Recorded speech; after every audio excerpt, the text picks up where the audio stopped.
An Unexpected Sequel, Episode 4 of the Paranormal Talent Agency. Written and produced by Heather Silvio. Book copyright 2019. Audiobook copyright 2024. Chapter 1. As the founder and owner of Landon Talent Agency, could I ever have predicted I'd make a deal with the devil?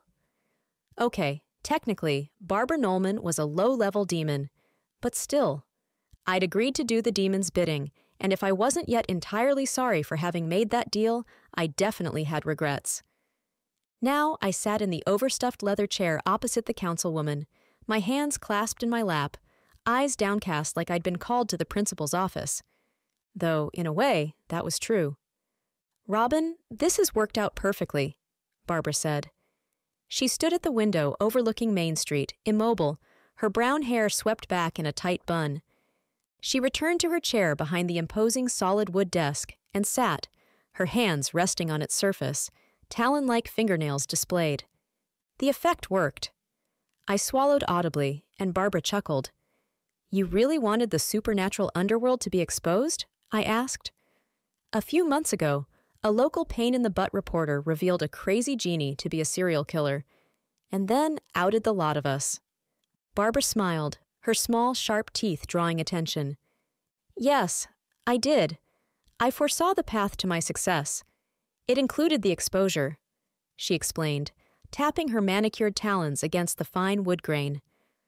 "I'm not sure I understand what this has been about," I admitted in a small voice. My boss could see the future, but she kept her visions a secret. Even I didn't know what success she sought. Barbara looked down on me, her minion. "You will. Everyone will." A demon posing as a 50-something-year-old human, she also happened to be the unofficial head of the Las Vegas City Council. Technically, that position fell to the mayor, but Barbara held the actual power. Interestingly, although the paranormal underworld had been exposed, she had not. I wondered if she saw that in her vision. My skin crawled as she stared at me, an ambiguous smile on her face. Now what? I waited. It would do no good to ask. After 5 years as her minion, I certainly learned my place. Maybe I used to be a witch, but today I was powerless and under her thumb. "It's time for the next step," the councilwoman stated. "You will shut down your agency." I gasped. "Shut down my agency?" "I want your full focus and attention. There is a being in town who must be eliminated." Surely she doesn't mean, "And you will eliminate him." My jaw dropped open, and I stared, aghast at the demon. Close my agency and kill someone? I needed to buy time. "Who?" "His name is Jackson McKee." I waited to see if more information would be forthcoming. Nothing. I risked her wrath. "Who is Jackson McKee?" She gave me a withering look. "It doesn't matter. I need him killed." I blanched at her tone and directive, and pushed back. "If I don't know what kind of paranormal being he is," I reasoned, "how will I know how to kill him?" Barbara pursed her lips. "He's human, but with abilities." A witch like me? An empath like Catherine, that irritating fellow talent agent? "So you can kill him like any other human." I paled, but nodded. Where was she going with this? "Okay, where do I find him?" "He's about to be a cameraman on Forbidden Island." I remembered receiving character breakdowns for actor submissions for that film and seized my opening. Since it's a movie production, maybe it would make sense to keep my agency open so I have a natural in to get on set. After all, I sent actors to it. Barbara stared impassively. I wasn't stupid. I knew she knew why I made my suggestion. She sighed. "Fine. Keep your agency open. I want him dead within the week." I gulped. She glanced down at the paperwork on her desk. I took that as my cue to leave and scurried out of her office, with nary a backward glance. I wasn't a killer. What could I do now? Chapter 2. The drive back to my office passed in a blur. I remained on autopilot while I considered my options. I was a glorified gopher for Barbara. That was it. She'd never asked me to kill someone before. Why would she ask me now? Could she have seen it in a vision? Surely not. I zipped my black VW Jetta coupe into my designated spot outside the office building housing Landon Talent Agency, but remained seated for a few minutes, my mind still buzzing. It wouldn't hurt to do a little digging, at least find out who this Jackson McKee was. Maybe he deserved to die. The wind whipped against me when I exited the vehicle. I shuddered and pulled my beige coat tighter. Even in Vegas, December could be uncomfortably cold. Who was I kidding? I wasn't going to kill this guy. I hurried into the 2-story stucco building, took the stairs up to my locked office. I maintained a small enough agency that I didn't need to keep regular business hours or employ an assistant. I barely noticed the gray couches and end table with a lamp on it as I moved through the space. The office had come furnished. The furnishings did the job. I closed the door to my inner sanctum behind me and collapsed into my rolling chair, the one piece of furniture I had paid for.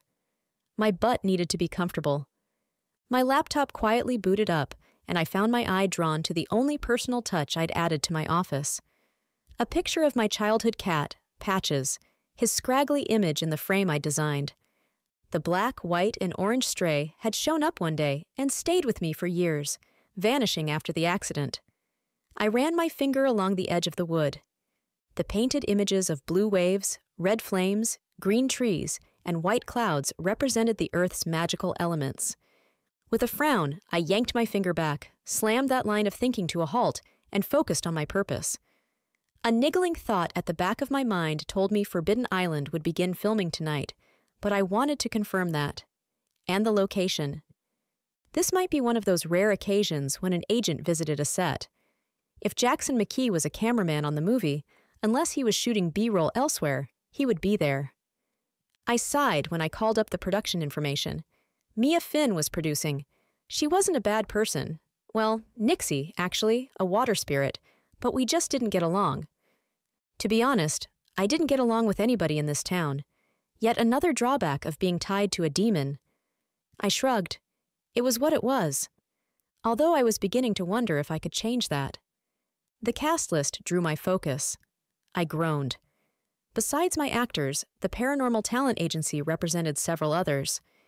Its real name was the Peterson Talent Agency, but once it started catering to the other-than-human acting crowd, the nickname stuck.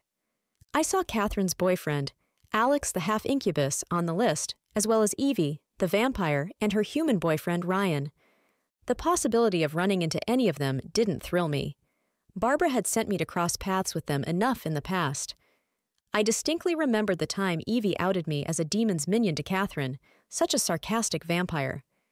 And then, unfortunately but accurately, called me out for not even knowing what my demon boss's plans were. My cheeks reddened at the unpleasant memory. Some things never changed. I still didn't know my boss's ultimate plan. On the positive, I confirmed my belief that filming started tonight. I scanned for the address, saw it was near my Summerlin office. That was convenient. Checking my watch, I had 2 hours until nightfall and call time for the shoot. Okay, this was good. I'd planned to be there, scope out this Jackson McKee. And then what? Kill him? Chapter 3. I tugged on the bottom of my fitted purple t-shirt, observing the frenzied activity on the set. Cones blocked off sections of the grocery store parking lot next to the park where tonight's scenes would be filmed. Despite the name Forbidden Island, the movie took place in Las Vegas. I hadn't read the script, something about the island being an analogy for the loneliness of living in a city surrounded by people but remaining apart. I wouldn't know anything about that. Up ahead, set lights reflected off green hair pulled back in a ponytail. I inwardly sighed before heading in the Nixie's direction. She turned at the sound of my footsteps. I didn't miss the downturn of her lips before she plastered a fake smile on her face. "Hi, Robin. What can I do for you?" Mia Finn asked, all fake solicitous with her set visitor. Not that I was bitter. "Hi, Mia. I wanted to check things out since I have a few actors on this movie." Her eyebrows rose a fraction. She wasn't buying it, but I doubted she'd challenge me. "Of course. Welcome," she said, her smile still not reaching her emerald eyes. "Let me know if you need anything." And with a small nod, she glided away. I took in the controlled chaos. For anyone who's never been on a set, you have your director, assistant director, director of photography, camera folks, and actors, both lead and background, otherwise known as extras. Not to mention wardrobe, hair and makeup, and a bunch of others whose names I could never keep straight, even after 5 years in the business. I spotted a portly gentleman hoisting a camera and decided to begin there. I crossed the park, passing in and out of the artificial lights, my sneakers making whisper sounds in the grass. "Excuse me? I'm looking for Jackson McKee," I said to the back of the man carrying the camera. He turned, a quizzical look on his face. "Jackson?" Confusion cleared from his blue eyes. "Oh, do you mean Jack?" "Maybe. I've never met him," I confided. "I'm Robin Landon of Landon Talent. I was told to find him on set." "Gotcha." He hefted his body in a circle, scouting the crowd. He stopped and pointed. "See that man by the red 8K? I scanned until I saw the man standing beside the expensive camera on a tripod. "That's Jack." I nodded and smiled. "Thanks." "No problem." I considered the backside of Jackson McKee as I approached him.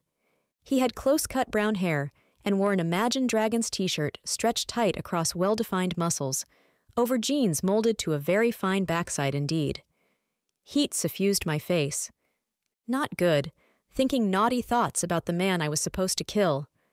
That sobered me instantly. I stopped about 5 feet from him. "Hi, can I help you?" His chocolate brown eyes searched mine. I rather eloquently responded. Jackson McKee took a few steps toward me. "Are you okay? Do you need something?" Only a few inches taller than me, and probably late 20s like me, he radiated coiled strength. He rubbed his jaw, my mind hearing the scrape of his fingers against the stubble, wanting to brush my fingers across it too. My eyes widened at this instant attraction. Jackson's smile faltered. "Ma'am?" "Ma'am? What was I, his mother?" I thought to myself. I strode forward, hand outstretched. "Hi, I'm Robin Landon of Landon Talent." His hand closed around mine and held a second longer than customary. His eyes searched my face again. What did he see in my brown eyes that had him so curious? I'd been told often enough through the body language of others that I was a humdrum plain Jane. Instantly forgettable, someone once said. But Jackson didn't look at me that way, not like a frump in jeans with her shoulder-length brown hair in an unassuming ponytail. "Hello, Robin Landon of Landon Talent," he responded formally. I burst out laughing. Jackson released my hand and smiled. "What can I do for you, Robin?" "I'm just checking out the set." He stared at me. Yeah, he caught that the answer made no sense, given I had asked for him by name. He appeared to let it go. "Well then, welcome to the set." He shrugged. "Did you want to see something in particular?" "You with your shirt off," my mind shouted. I blushed again. Good grief, this was ridiculous. He smirked, and I wondered if the blush was visible in the low lighting. Man, I hoped not. I wasn't sure how I expected this first meeting to go, but this was not it. "Nope," I finally answered his question. "Just poking around." That, at least, was true. "Okay, I guess let me know if you need anything," he said, uncertainty in his voice. "I will, thanks," I responded brightly, then turned before I shoved my foot any further in my mouth. Did I hear him chuckling as I walked away? What a great first impression. Wait, why was I trying to make a good impression? That ran completely counter to my goal. I groaned aloud. "Robin, are you okay?" I sarcastically thanked the universe for increasing the awkwardness of the evening and turned to face Catherine Rodham. Her long blonde hair curled down around her shoulders, and her blue eyes expressed concern. That concern was new. Catherine and her Paranormal Talent Agency friends were always so rude to me. I didn't know how to answer her. Part of me wanted to blurt out the whole sordid mess. I sighed instead. "I'll be fine. Thanks." If my genuine appreciation surprised her, she hid it well. "Okay, you seem off is all," she continued. I almost wanted to take offense. But I worked for a demon. What did I expect? "I'm trying to get a handle on something," I said. She was an empath of a sort, a magical human lie detector I'd learned. She'd sense if I lied. "I know we haven't been friendly," she said, "but if you ever need anything." Both of us looked shocked by her offer, and I smiled. "Thank you, I appreciate that." She nodded and moved away, her face still expressing uncertainty. She wasn't alone. She and her friends always just tolerated me. Maybe I could ask them. I shut down that thought. Barbara would be none too happy if I involved anybody else. And she had spies everywhere. She'd find out for sure. I let that possibility go. Permanently. With unexpected clarity, a plan came to me. I searched the crowd for Jackson again. A thrill of desire snaked through me when I saw him. He was laughing at something a fellow crew member was saying. His perfect white teeth flashed in a captivating smile. I made my way to him. "Hello again, Robin Landon of Landon Talent." He greeted me. "Hi, cameraman Jackson McKee," I responded in kind. We both grinned. "Would you like to have breakfast or lunch with me tomorrow?" I blurted out the question before I could talk myself out of it. I didn't know if this was a good idea, but it was all I could come up with. Get close to him and... What? I'd figure it out as I went. His eyes widened in surprise. I braced myself for the rejection. "I would love to." He accepted, and my jaw dropped open. "Did you think I'd say no?" I shook my head. "I didn't know." "Give me your phone." I handed it to him. He entered his information. "Send me a text so I'll have your number. We'll go to Baby Stacks for brunch if that works for you." Our eyes met, and I swore something flared. Desire? This was a dangerous path I'd started down. I ignored the foreboding now flooding through me. It definitely works for me. Chapter 4. I kicked myself for arriving at Baby Stacks so early. There was no traffic to speak of, and I zipped along Buffalo Drive toward Desert Shores. My heart fluttered when I saw Jackson standing just inside the front door by the hostess station. I scanned the cozy restaurant decor, noting the red brick-style flooring and natural wood and stone accents throughout. My eyes returned to Jackson. He again wore a pair of jeans and a concert t-shirt. How was he not cold? It was probably his uniform style. I smoothed out non-existent wrinkles from my purple long-sleeved fitted shirt over leggings and boots. "Guess I wasn't the only one eager for brunch," he quipped, and I chuckled. "I've already put my name on the list. When I saw how early I was, I figured I'd go ahead and do so. That way, you wouldn't have had to wait at all," he explained. "That was very gentlemanly of you." "I try." We smiled at each other. "Jack? Party of two?" The hostess broke the spell. We followed her to a two-top table next to a stone wall. Jackson pulled my chair out. "Thank you," I murmured. He took the wooden chair opposite. We watched each other as the hostess placed menus in front of us. "The hostess called you Jack. Do you prefer that to Jackson?" I asked. A half-smile flitted on his face. "Normally I do, but I like the way you say Jackson."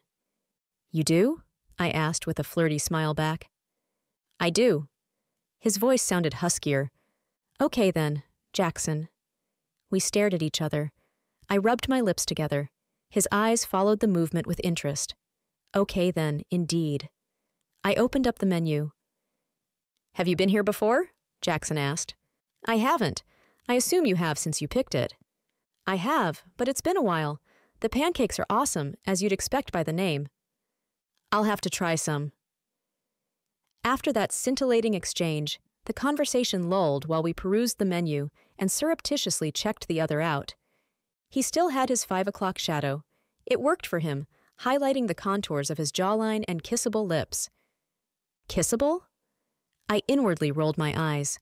Time to focus on why I asked him out, not just because I found him sweet and insanely attractive. "How long have you been a cameraman?" "A few years. I tried acting first, believe it or not, and hated it."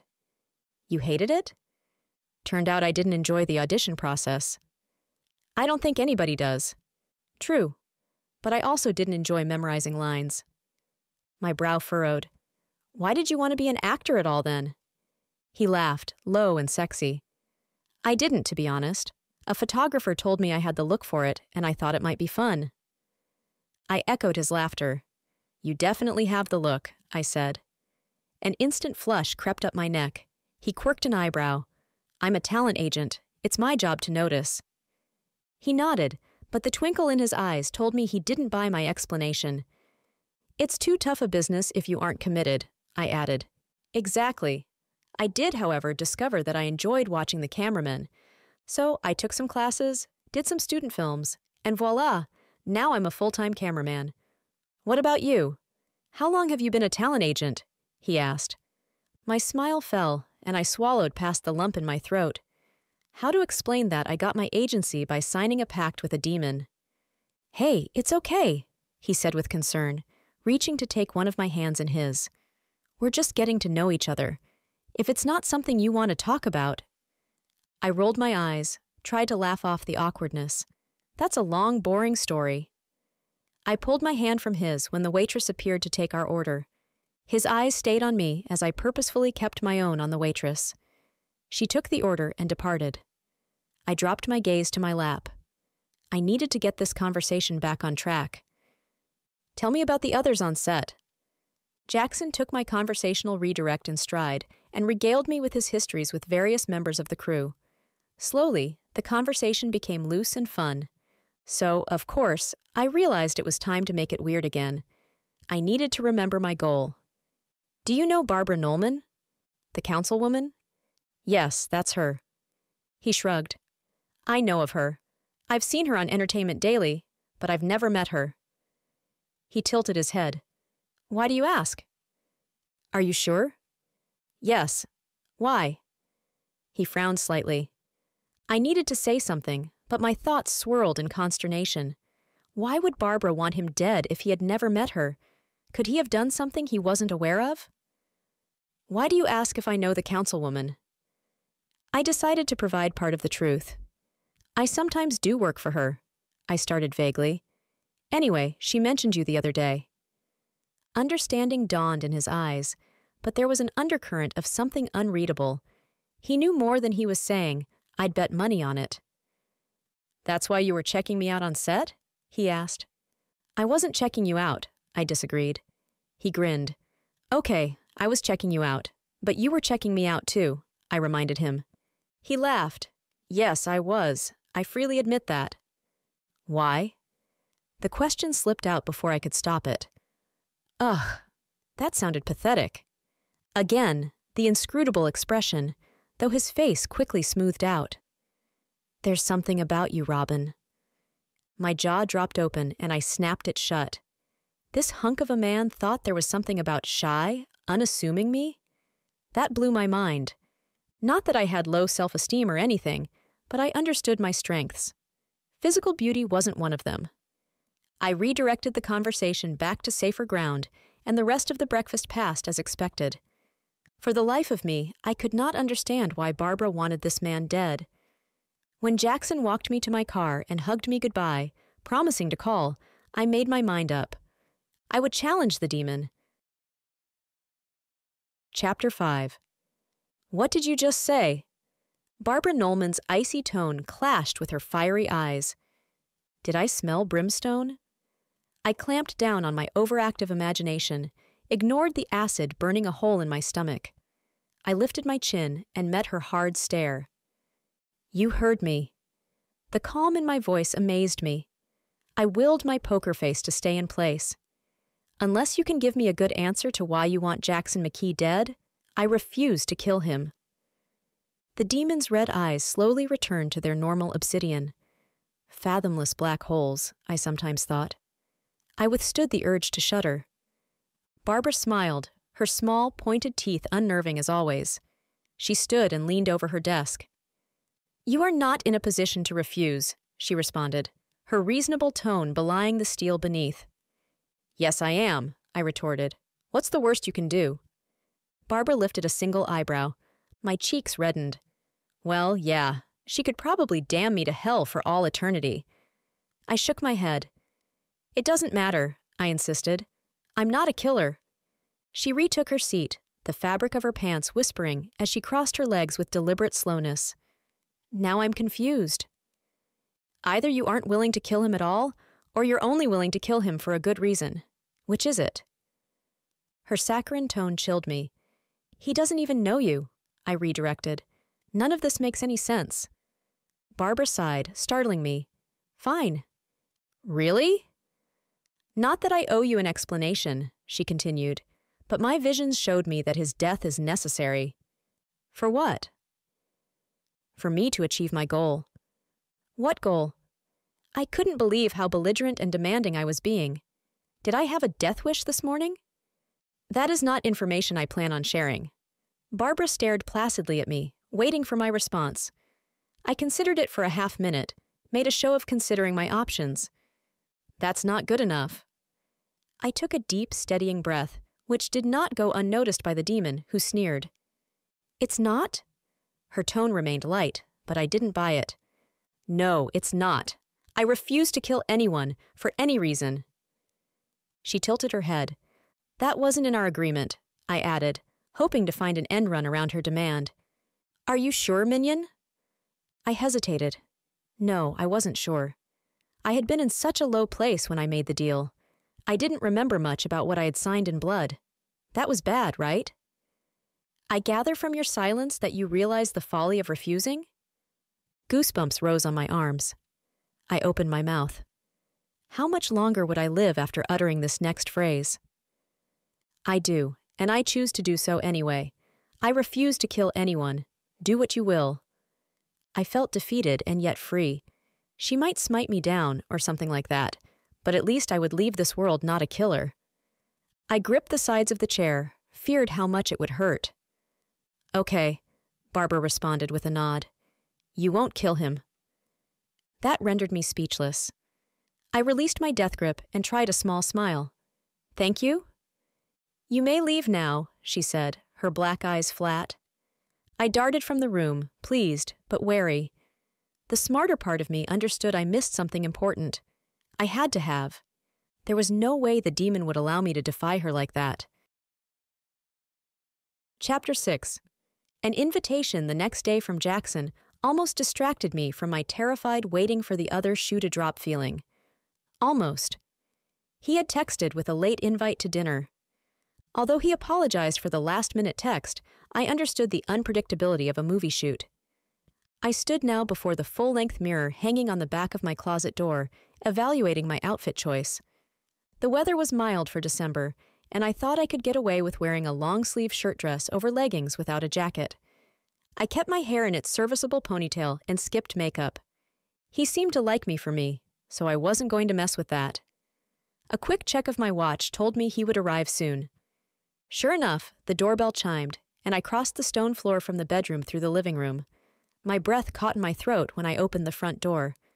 Jackson looked yummy. My gaze traveled the length of him, from his fitted navy blue button-down shirt to his dark jeans and cowboy boots. His permanent 5 o'clock shadow begged to be touched. He smiled at my clear appreciation, skin crinkling around his eyes. You look beautiful, he greeted me. Thanks, so do you. He held his arm out, and I allowed him to lead me to his car, actually a Ford F-150 truck. I must have made a noise. Yeah, the truck's big, he said. I like to go camping, plus it's good for lugging camera equipment around. He opened the door and helped me into the cab. I was rarely in bigger vehicles. I felt incredibly high up. The feeling triggered a giggle. Jackson glanced at me inquisitively. I shook my head, just marveling at the view from up here.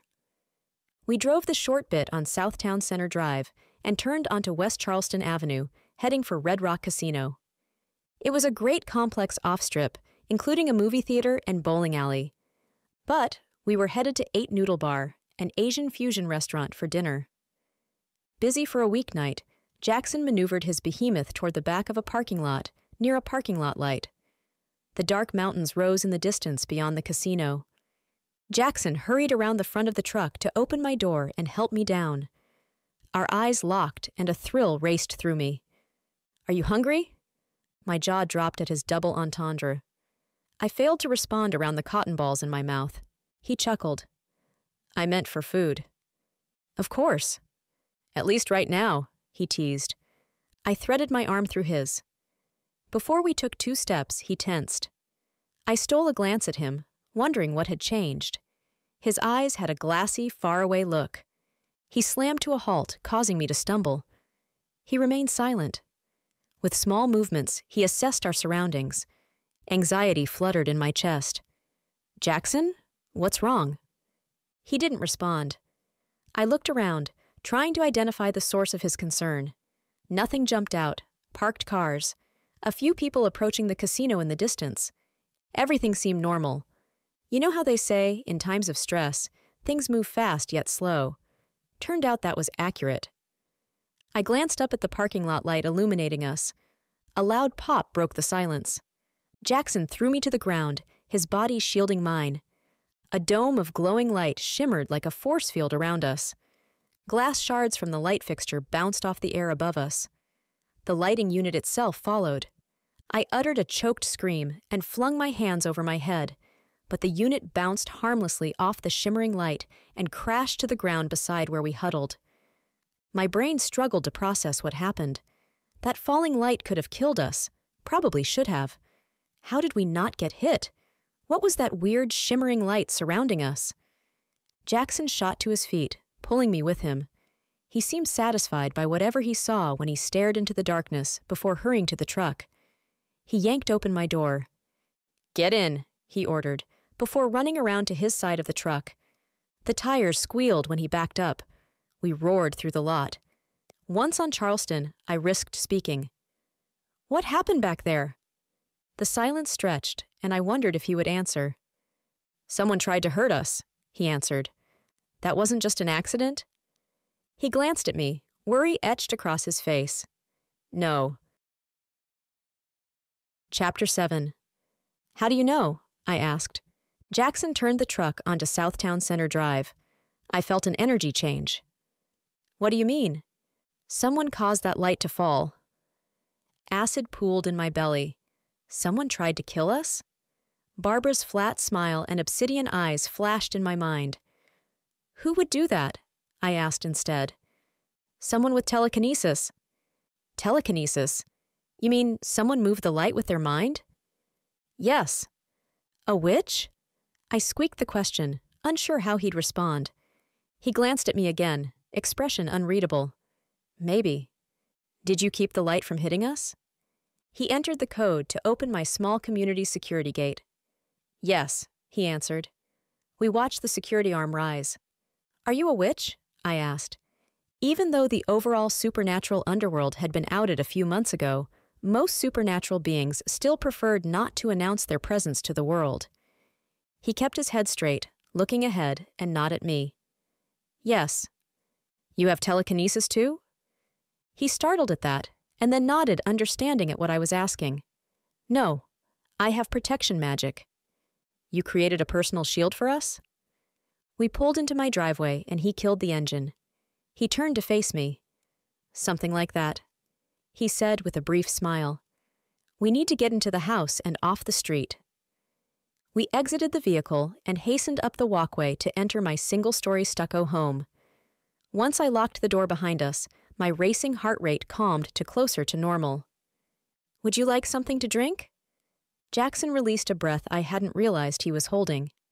"Yeah, that would be great." I indicated he could sit on the chocolate-brown love seat in my small living room and stepped into the kitchen opposite. "Wine okay? I have both white and red." "Red would be great."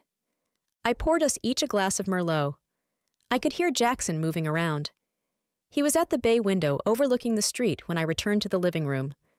I paused, shaken at the sight of him standing off to the side, peering through the blinds, guessing from the movies he was trying to make himself a smaller target. A lump formed in my throat. This was all my fault. "Here's the wine," I announced, and set the glasses down on the coffee table in front of the love seat. Jackson glanced at me before returning to stare out the window. His body tensed when I approached him, which confused me. I hesitantly touched his shoulder. "Hey, come sit down." He didn't respond, so I reached to take his hand in mine. "Let's talk about what happened." He nodded, and I led him to the love seat. We both grabbed our wine like it was water in a desert and took large gulps. Jackson met my eyes. "What do you think happened?" "The demon tried to kill you?" I thought, but of course didn't say. "I'm not sure," I hedged. "What do you think happened? How did you know that light was going to fall?" Part of my ability comes with an increased sensitivity to the use of magic around me. Right after we started walking, I picked up an energy source. "What kind of energy source?" I wasn't sure at first, That's why I stopped walking. I needed to focus on identifying where the mounting energy was coming from. I didn't know if it was intended for harm initially, but then I knew it was being directed toward us. How? I asked. He gave me a lopsided smile. That's the million-dollar question, I suppose. I can feel it, and just sort of know where it'll be sent. He shrugged. That's all I got. So then you used your protection magic? Once I knew it was coming, yes. That's when you erected the force field, or shield. What would you call it? He chuckled. Either of those works. I imagined a barrier between us and the magic, and then it was there. Protecting us from both the magic itself and the resulting damaged light falling? I broke eye contact with him as I pondered. My gut feeling that Barbara hadn't just accepted my refusal to kill Jackson must have been correct. Who was this new person? A replacement killer? What are you thinking? He asked. I resumed eye contact, striving to keep my face a blank. This would be the perfect time to explain my defunct witch status. But how to begin? You don't seem very surprised. Although said in a neutral tone, I felt the question poking around the words. I saw Elizabeth Addison's expose on Entertainment Daily, I offered by way of explanation, and it worked. Jackson laughed. Yeah, I thought that reporter did a number on us with her morning show, but I was wrong. You were? He shrugged. Despite her big expose and continuing coverage, nothing's really changed for any of us day to day. Barbara had predicted we'd be brought to light, and she also wasn't surprised it hadn't become a big deal, none of which I could say to Jackson. Jackson tilted his head. What? Just wondering why someone would want to hurt one or both of us. His expression hardened. I intend to find out. He placed a hand on my knee. It'll be okay. Normally I'd say since I'm a witch, I was the target. No kidding, I thought to myself. Are you going to be okay? I asked. I'll talk to the head of the Witches' Council about what happened. There's a real Witches' Council? I asked. Even though I was a non-functioning witch, I knew about the Witches' Council. But I couldn't acknowledge it without telling him about me and about Barbara and her order. Not until I understood what was happening. Jackson squeezed my knee. That reporter doesn't know the half of what goes on in this town. No doubt. Wait a minute, I interrupted myself. You said normally you'd believe you were the target? You could be the target, he admitted. What? Why? My questioning tone only partly feigned. I could tell my magic was drawn to protect you from the first moment I saw you. There's usually a reason. Oh, I said. An ugly thought reared its head, and my hands formed fists. Disappointment bubbled at the idea that he wasn't interested in me, that I'd misread his protection magic as romantic intentions. You're going to be fine, he assured me, misinterpreting. I uncurled my fingers. I'm sure I will, I murmured. You probably need to go, so you can start investigating. I rose and he stood awkwardly beside me. His eyes showed confusion. Probably. Rain check? I half smiled. Absolutely. Call me? I will. I strode past him toward the front door. We stood in the open doorway for a moment. Okay, he said. I'll let you know what I find out. I nodded, feeling like a bobblehead, but not trusting myself to speak. Jackson leaned in to hug me, careful not to get too close as my arms limply went around him. Confusion practically radiated off him.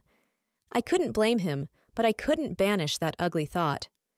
I closed the door, listened to the truck's engine roar to life, and then fade as he moved further and further away.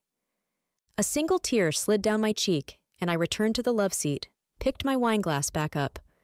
I downed the rest in one large swallow and considered what I had learned.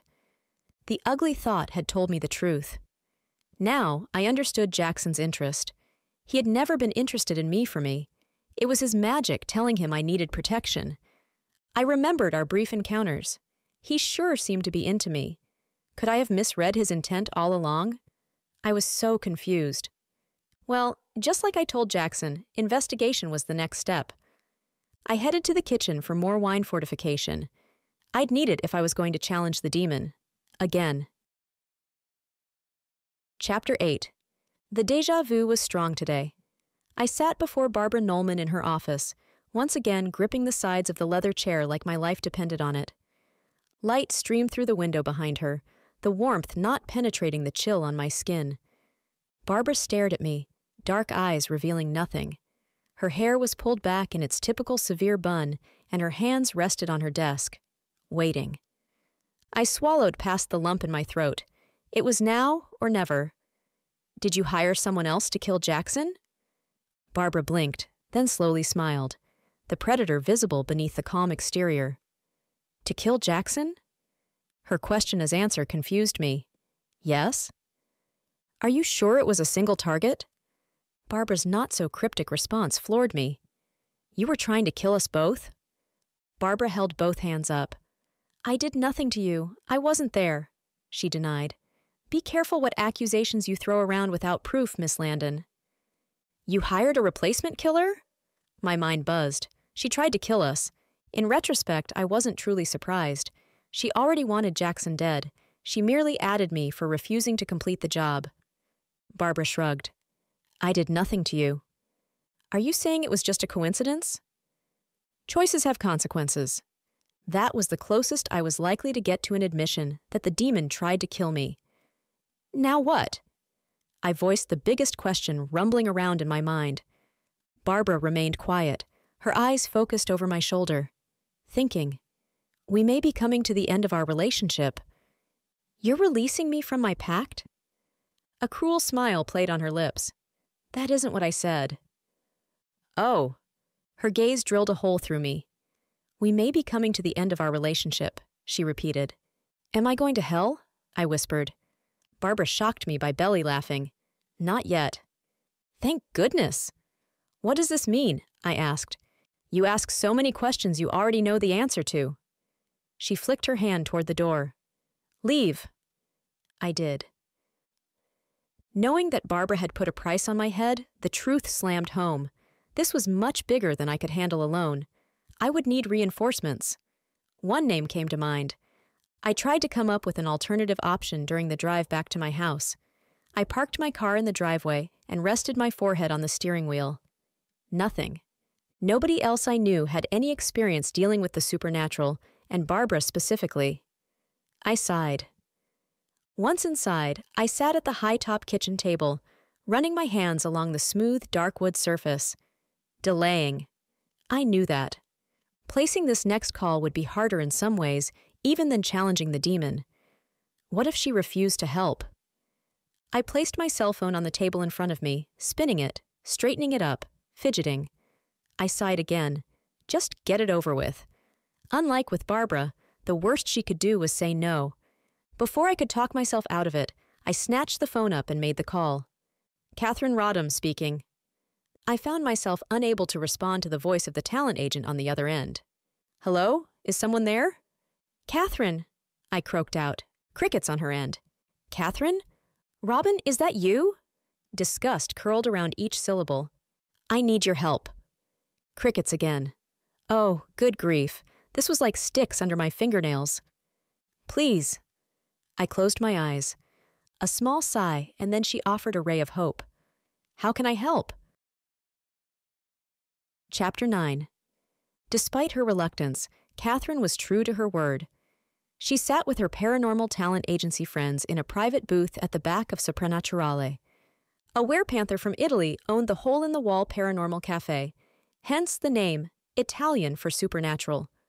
It was on a dead-end street off Main Street, such that non-supernatural beings were unlikely to stumble upon it. Although, ever since the paranormal underworld had been thrown into the spotlight, hordes of Vegas tourists had made it their missions to find supernatural hotspots. But, so far, the luck of the cafe had held steady, and none had found it.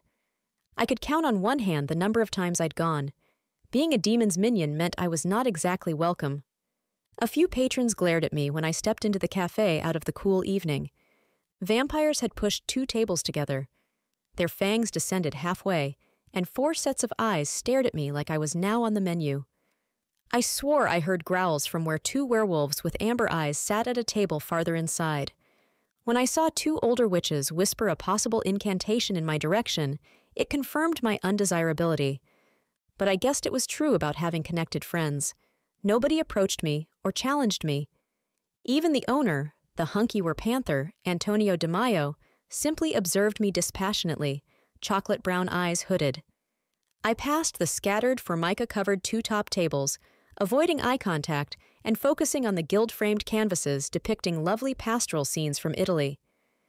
I stood awkwardly at the table, staring at the booth's forest green vinyl upholstery instead of faces, trying not to wince at the hostility emanating from the women already seated. Well, to be fair, only one woman radiated open hostility. "Hi, Evie," I greeted the vampire. Maybe I could diffuse her irritation. Her blue eyes narrowed to slits, and she shook her head, blonde curls bouncing.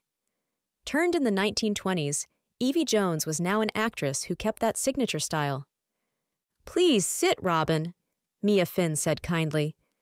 The Nixie's green hair was pulled into a ponytail like my own, and her emerald eyes reflected openness with a dash of wariness. I nodded and slid in next to Catherine, ignoring the way she tensed at the movement. Who was I kidding? I knew they wouldn't make this easy. I sighed. "Thank you, Catherine." I directed my opening remarks at the empath. "And thank you, Mia and Evie, for agreeing to meet with me." My gaze dropped to my hands, fidgeting in my lap. Tears threatened to overflow. "Why are we here?" Evie demanded. "Now, Evie, give her a chance," Mia soothed, her musical Nixie voice washing over the table, calming us all with her magic. "You said you needed my help?" Catherine prompted. "Yes." Best to jump right in.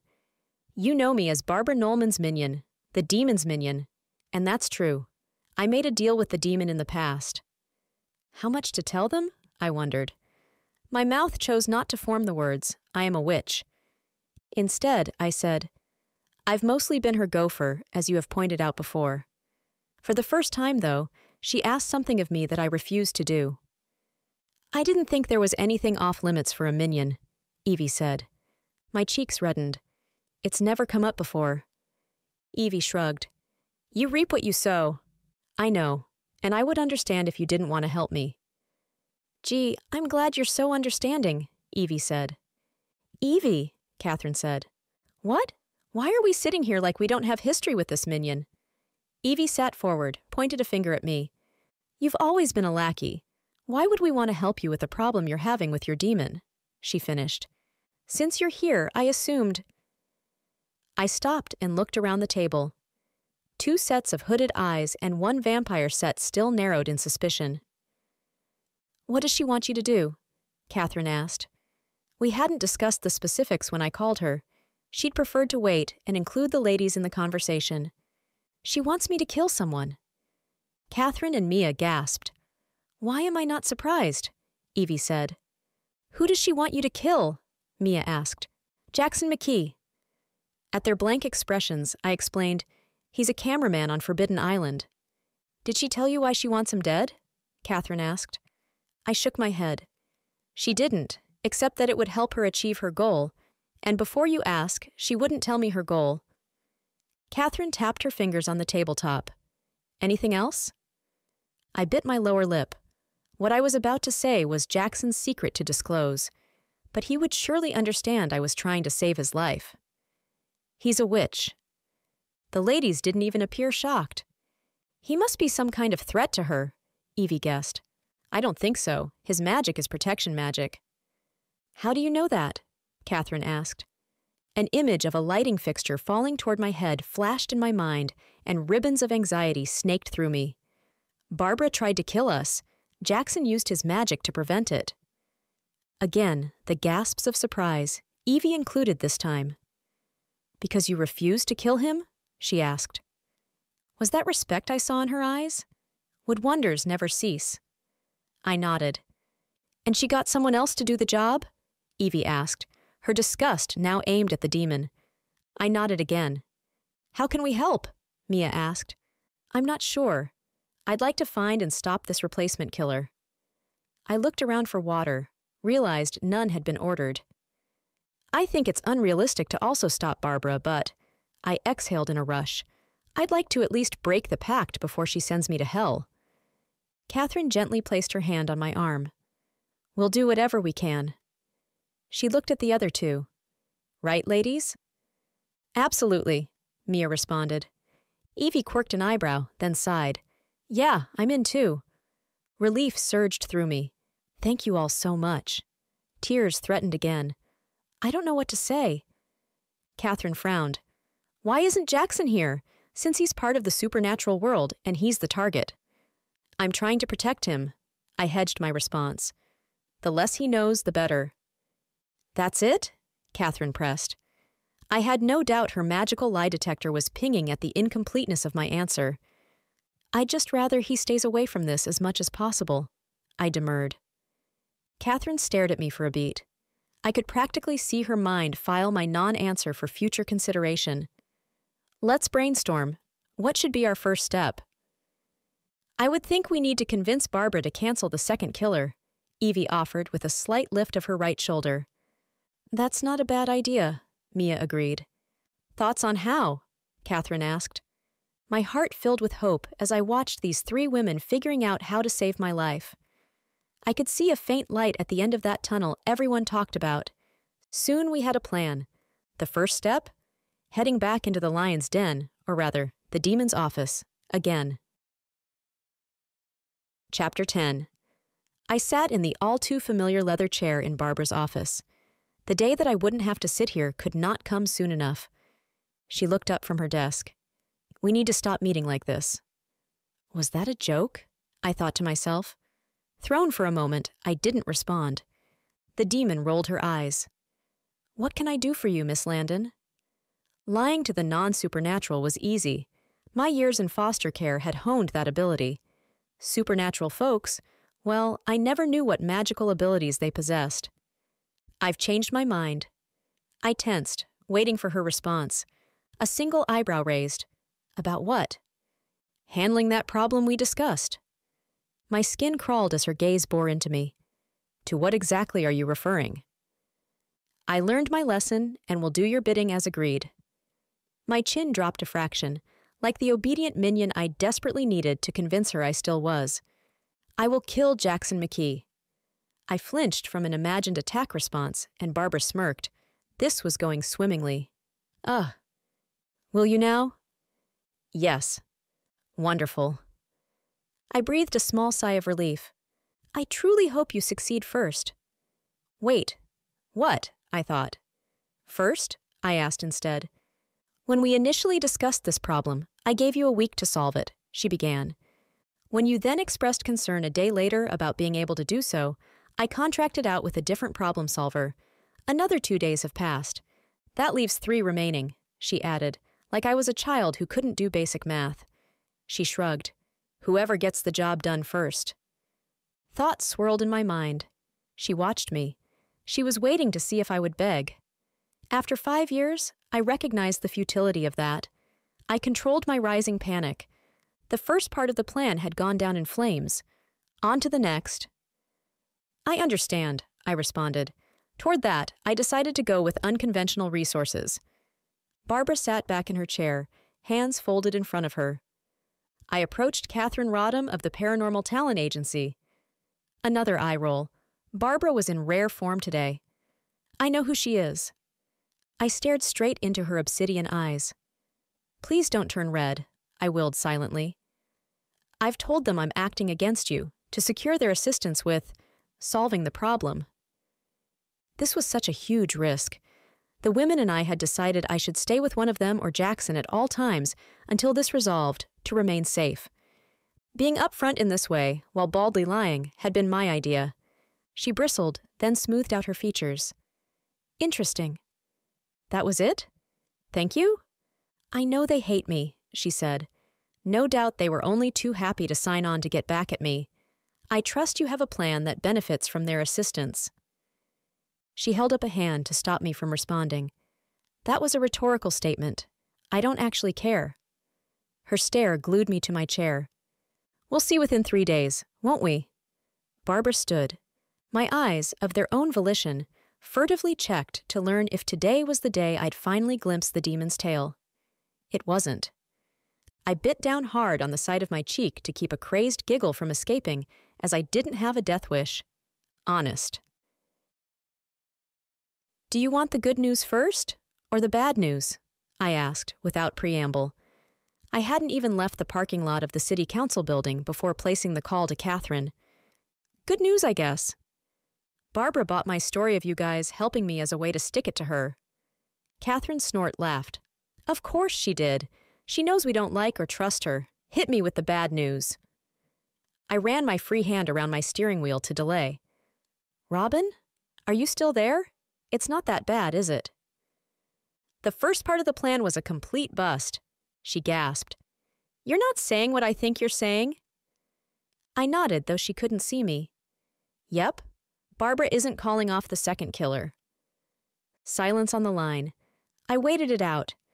Okay, that's a blow, Catherine began. But let's look at it as extra motivation. My eyebrows shot upward. Extra motivation? Staying alive was already my motivation. I gave a shaky chuckle, though now it's being threatened from multiple sources, so I guess you're right. I'll let Evie and Mia know what happened. With the replacement killer still in play, it's even more important to learn what Jackson got from the Witches' Council. Has he met with them yet? At Catherine's use of his name, my heart lurched. I don't know. I haven't spoken with him since we hammered out our plan. That needs to be next on the list. I'll call him as soon as I hang up the phone. Is that all? What do you mean? A nearly imperceptible sigh from Catherine. Your responses are reading as incomplete, she admitted. I cursed under my breath. You and your magical lie detector. I can't get anything past you, I half joked. She waited. I'm hesitant to call him, but I will. Why are you hesitant? I thought there might be something between us. Romantically, it was obviously only his protection magic. While I haven't seen you two together, I have experience in this realm. Just take it one day at a time and try not to read too much into it. I don't know, I said slowly. Look at it this way. The whole thing will be over in 3 days. And if neither of you is dead by then, she added in a sing-song voice, you can see if there might be something there. I smiled. You're right. I have to get over myself. That's not quite what I meant, Catherine said with a laugh. No, but that's the truth. I need to focus on everybody staying alive and breaking my pact with Barbara. Jackson is a critical part of that. That's my girl. Catherine's comment left us speechless. I didn't have mind-reading abilities, but I guessed she was as shocked as I was. Were we becoming friends? Meet at Sopranotaral when the sun sets? She returned to business. I'll be there, and I'll let you know what I learned from Jackson. I disconnected and scrolled for Jackson's number. My mouth went dry listening to the ringing of the call. Hey, Robin, he answered. Hearing my name said with his gruff voice sent tingles down my spine. Oh my. Hey, Jackson, I coughed. I was calling to see what you learned from the Witches' Council about the being who attacked us. I haven't learned anything. The news crushed me. I had put so much hope into their collective knowledge. Because I haven't gone yet. The words filtered through my brain. I'm sorry, I might have missed something. You haven't gone yet? His warm laugh rolled over me. No, I haven't. Would you like to come with me? I was about to head over. They're meeting this afternoon. A confused variety of thoughts swirled. How well would I be able to balance not knowing if our attraction was real with keeping my secrets from him and finding a hired killer? Robin? Ah, screw it. Catherine was right. I needed to focus. Everything would sort itself out. Text me the address and I'll meet you there. Wonderful. I'm really looking forward to seeing you. Me too. I'll see you soon. The call ended and an address appeared. My brow furrowed. That location on Industrial Road was a business district. Was that where the Witches' Council met? On the plus side, it was only a short drive. My heart hammered in my chest. I wanted the information on the hired killer. But I also had my private reason, the one I chose to hide from Jackson. Would the witches be able to help me break my pact with Barbara? And would they be able to help me with the secret I was keeping from even the ladies? Help me unbind my powers? And I'd be lying if I didn't admit I looked forward to seeing Jackson again, too. Chapter 11. The thought that I had only 3 more days to solve this mess swirled in my mind. I zipped my Jetta into a parking spot in front of a wide, squat, metal gray building. Definitely in the industrial part of town, thus the street name, I supposed. A quick glance around confirmed I beat Jackson here. That gave me time to consider my approach. I could roll with whatever he had planned for the Witches' Council, but I'd also need to find somebody I could speak to on the down low about my personal issue. I smiled at myself in the rearview mirror. The down low? Like I was in a mystery novel or something. Motion drew my attention. My breath caught in my throat. Jackson wore a dark brown pullover with jeans, muscles straining the material as he strode from my right, toward the front door. A man with purpose, but unhurried by anxiety. He must have sensed someone watching him. He turned his head, and our eyes met through the windshield. A wide smile lit his face, and desire pooled low in my belly. I exited my car, wondering about this reaction. It was his protection magic, right? Hey, Robin, have you been waiting long? Nah, a few minutes. Thanks for inviting me. You were there too. Seems only fitting for you to be here. He held the door open for me to enter before him. Despite my immediate physical reaction to him, since deciding to let things progress as they would, I felt less anxiety talking to Jackson. We entered the utilitarian foyer inches apart, a soft chime announcing our presence. With its linoleum flooring and hard plastic chairs, you'd never guess the Witches' Council met here. I wondered how much time the members spent in this building. A door at the back of the room opened, and a woman approached. Jackson, how great to see you. It's been a minute. A pang of jealousy hit me as they embraced. Good grief, the man can't have friends? Jessica, this is Robin. She was there when the incident occurred. Robin, this is Jessica. She's the newest liaison on the council. Late 20s like me, Jessica had curly flames of red hair and bright brown eyes. She clasped my hand, her eyes searching mine. My smile faltered for a moment. It's nice to meet you, Robin. You as well, Jessica. I recovered from whatever that was, and we followed Jessica through to the back. We're still waiting on Evan, but everyone else is here and ready, she called over her shoulder. We walked down a short hallway, stopping at a closed door on the left. Jessica knocked twice softly, and then opened it to grant us entry. This room belied what I had just seen. Antique wall sconces held electric lights that reflected off silvery wallpaper. Soft gray carpeting meant our steps remained silent. We crossed the mid-size room to a row of upscale folding chairs. Was that even a thing? Facing a half-circle table with 5 chairs behind it. 3 of these fancier chairs were occupied. Jessica indicated we should sit in the folding chairs, and she took a seat behind the table, next to 2 women and a man tapping away on their cell phones. We'll get started as soon as Evan arrives. My shoulders tightened with my heightened anxiety. Gaining information about the replacement killer was the top priority, but this was also the final part of the plan created with the Paranormal Talent Agency women. Find someone here who could help me break the pact with Barbara and unbind my powers. So, sorry I'm late, a male voice broke the silence. A tall, heavy-set man nodded at us as he crossed to sit in the remaining open seat behind the table. Have we done introductions? He asked, glancing around. I'm Evan. Welcome. Jessica chuckled. I guess we're jumping right in. Now you've met Evan. This is Matt. She indicated an older bald gentleman, Teresa, a middle-aged blonde with garish red lipstick, and Marcy, a young blonde woman who barely looked out of her teens, but surely was older. Welcome to the Witches' Council. Thank you for seeing us, Jackson began. I only wish it was under better circumstances. He brought them up to speed with what happened in the parking lot, including our uncertainty over who was the target, given that his protection magic seemed focused on me. I tried not to squirm in my seat. This was the perfect opening to explain that we both were targets, and why, but I couldn't make my mouth form the words. I had to admit I didn't want Jackson to know I was a demon's minion. A sigh escaped, and Jackson glanced questioningly at me. I smiled weakly in return, before deliberately turning to look at the council members. 4 of the 5 watched Jackson, but Jessica stared back at me. A flush crept up my neck. Did she know something? Sense something? Man, a room full of witches was a tough crowd. Jackson had finished his recitation and taken his seat. Thank you for sharing with us, the middle-aged blonde, Teresa, said. We know that someone has begun using black magic in the city. A smudge of red lipstick on her front tooth drew my eye. I stared as she continued, distracted by the mark. Unfortunately, we have been unable to pinpoint more specifically than that. Whoever is using it is only using it in short bursts and is able to throw up a mask almost immediately after. Teresa frowned. The council continued to discuss options, but I tuned them out when I realized they didn't have a clue what to do. Tracking the magic wasn't working because of the masking, and the witch wasn't using the magic often enough to try a stronger spell. After all, it had only been 2 days. I felt eyes burning a hole in the side of my head and shifted to find Jessica staring at me again.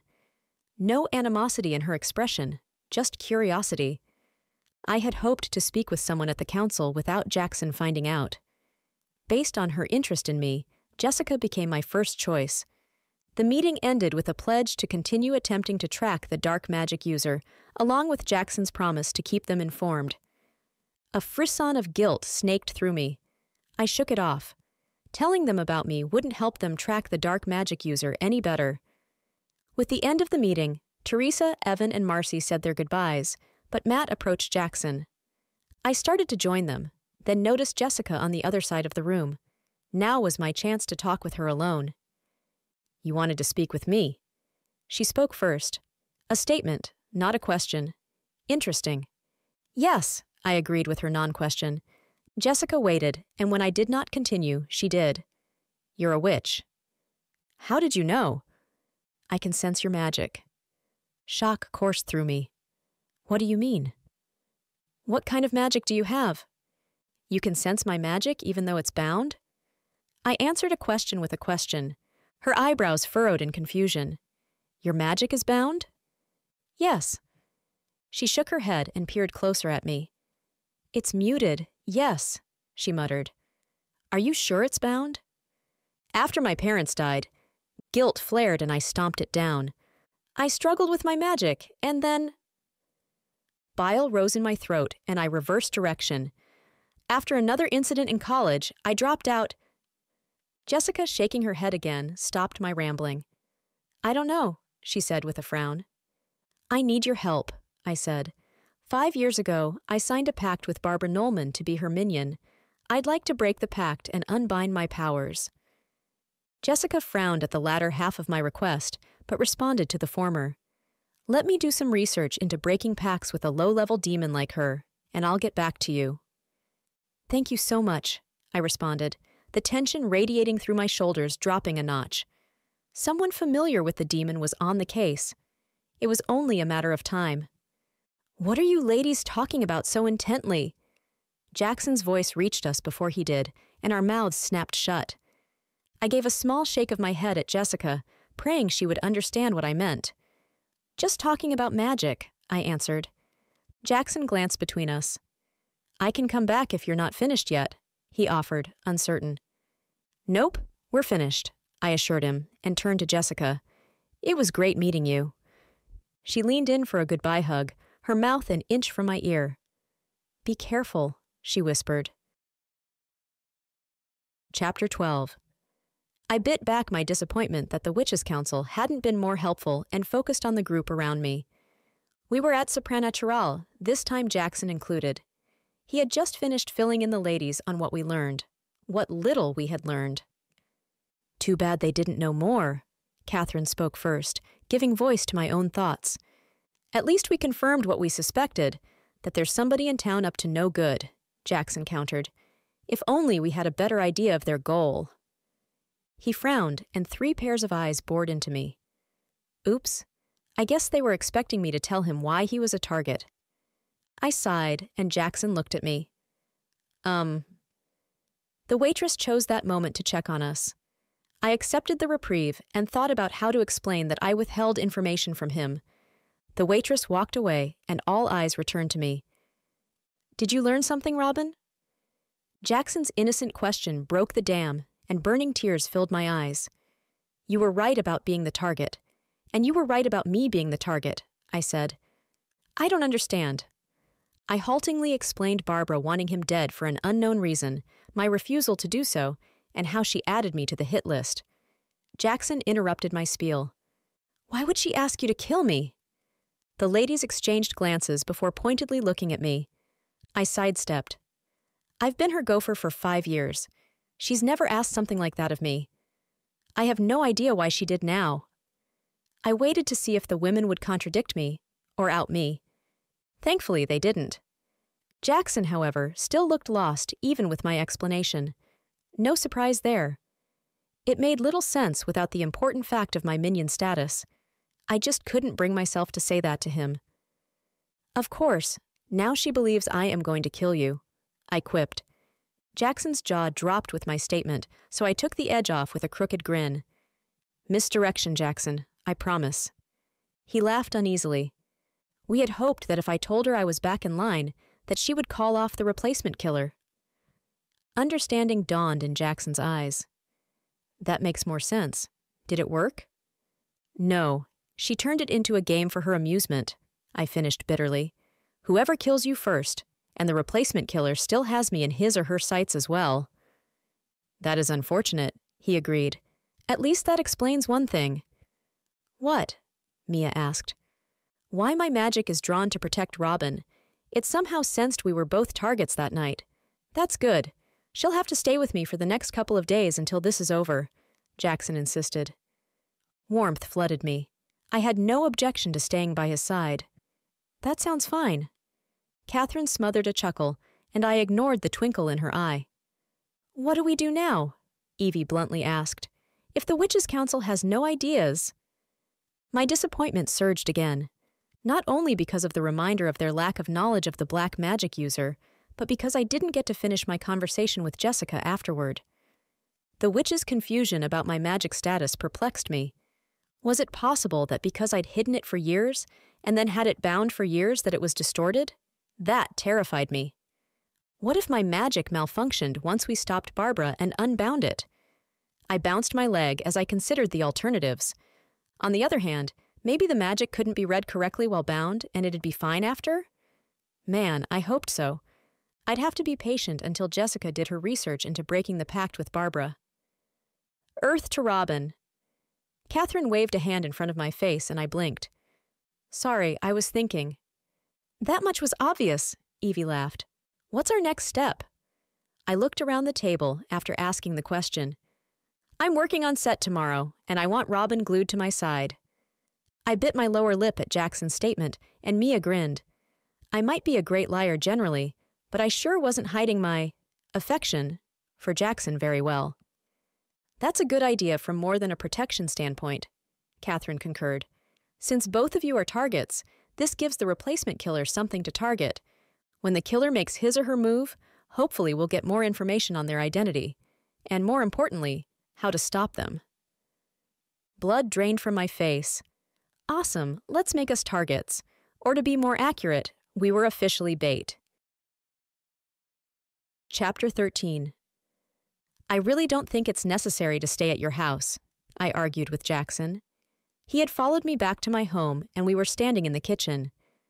I thought you agreed you'd stay with me. Oh, I want to, my mind insisted. During the day, when we're out and about, I said instead, continuing to argue, but with little insistence. I'd stay here, he offered, but we'd have to go get my equipment from my house for the shoot tomorrow. Plus, Buster would have to stay here too. Buster? Didn't I mention him? He's my pity mix.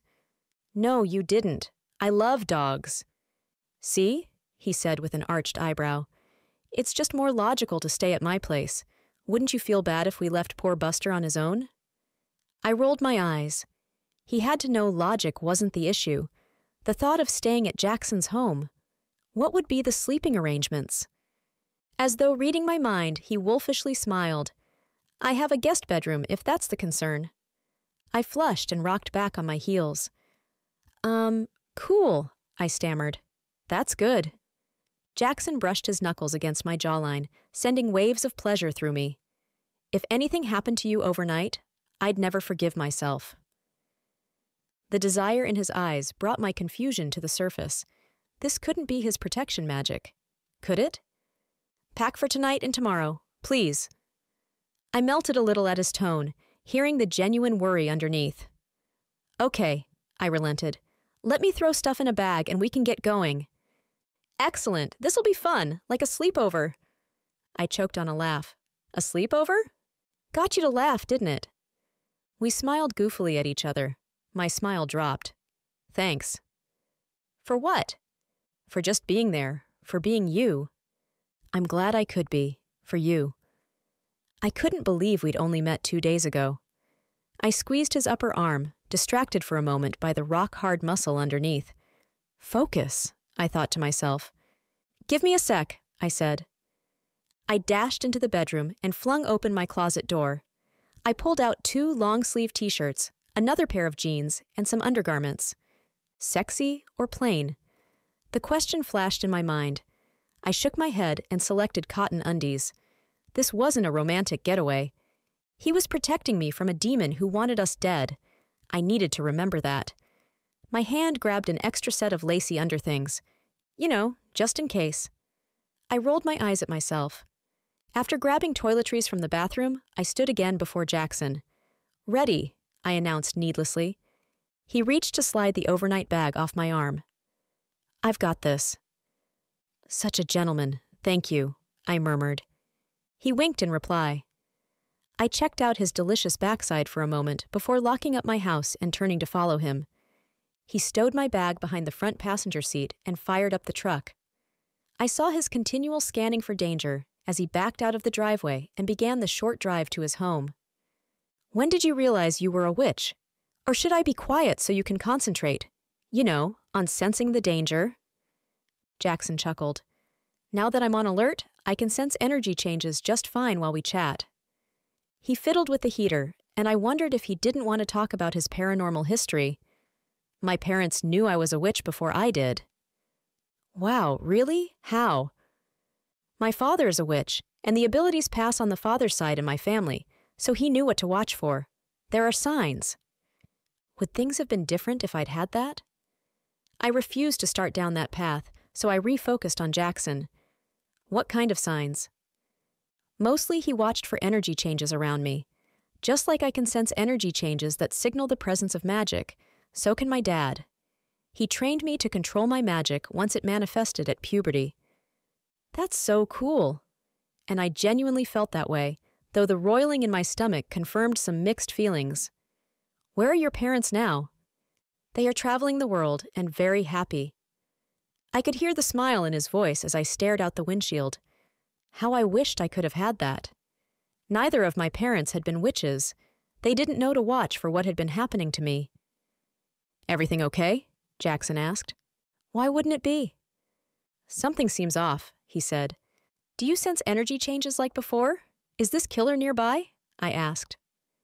We were passing the flashing sign announcing the sprawling Red Rock Casino complex headed toward the overpass for the 215 West Beltway. There were a fair number of cars and lots of people in the buildings. Could he sense something from that distance? Or was he sensing my bound magic? My peripheral vision caught his slight frown. Not exactly. Not exactly? It's not an exact science, he explained, and I heard the smile again in his voice, breaking the tension. My parents died just after my 16th birthday, I blurted out. Oh, Robin, I'm so sorry. That must have been tough, Jackson responded, reaching over to place his hand on my knee. It was. They died in a car accident. I was in foster care until I turned 18 and aged out of the system. I glanced at Jackson. Relief flooded me when I saw sadness and not pity in his eyes. I hated people pitying me. When I talk about my happy life with my parents, that hurts, he surmised, surprising me. That sounds horrible when I hear it out loud, but yeah, I admitted. It's not horrible, he disagreed. You're just being honest. I shrugged. I feigned nonchalance, but my emotions churned. Jackson was attractive, thoughtful, sweet, perfect. I sighed. What's the sigh for? You are entirely too perceptive and frank, I answered with a laugh, sidestepping the question. Jackson echoed my laughter and turned the truck off of West Charleston Boulevard onto a side street. I missed the sign, so didn't know quite where we were, but even in the dark, I could see this was one of the newer communities of cookie-cutter homes. I know they all look the same, Jackson said, while maneuvering around a bend. You need to stop doing that. Doing what? Reading my mind. He grinned. I don't have to read your mind. Many people have commented on the sameness of the beige stucco houses so close together. He parked in the driveway of a 2-story version of precisely that. And yes, I can touch my wall and my neighbors with just my arms outstretched. I laughed. But that misses why people live out here, he continued. Why? Easy access to Red Rock Canyon. We opened our doors and exited the truck. I could see how that would be a plus, I conceded. I pulled my bag from behind the seat and slammed the door closed. Jackson slid my bag back off my shoulder like before. I got that, he said, and headed toward his door. No point in arguing, so I followed him, noting the typical desert landscaping. Nice cactus, I commented. He looked over his shoulder, and I pointed to the massive cactus in the middle of his tiny yard. It's taller than me. Indeed it is. Beautiful flowers bloom on there sometimes. I turned my back to Jackson while he unlocked his door. All the houses around his were dark. Was everybody out or already asleep? Welcome to my humble abode. Jackson warmly welcomed me. The sound of claws on tile reached me, and a muscular black dog flew across the room to greet me and his master. I crouched to accept the slobbery kisses. Jackson flipped the overhead lights on as I stood. While I took in the space, he rubbed the exposed belly of Buster, who had flopped over in front of him. I grinned before checking out the open floor plan that allowed me to see his living room, dining area, and kitchen all in one swoop. Pretty standard furniture. One feature stood out. Those posters are amazing, I exclaimed. They are my favorite possessions. Well, besides my camera equipment. I walked the perimeter of his first floor, stopping to consider each framed movie poster. Many of them were even signed. I stopped in front of one and chuckled. Jackson stood beside me. His warmth heated that side of my body. Not the best movie ever made. He agreed with my silent appraisal. But Sleepwalkers is a classic bad movie by a master writer. Stephen King has contributed some of the worst films to celluloid, no doubt.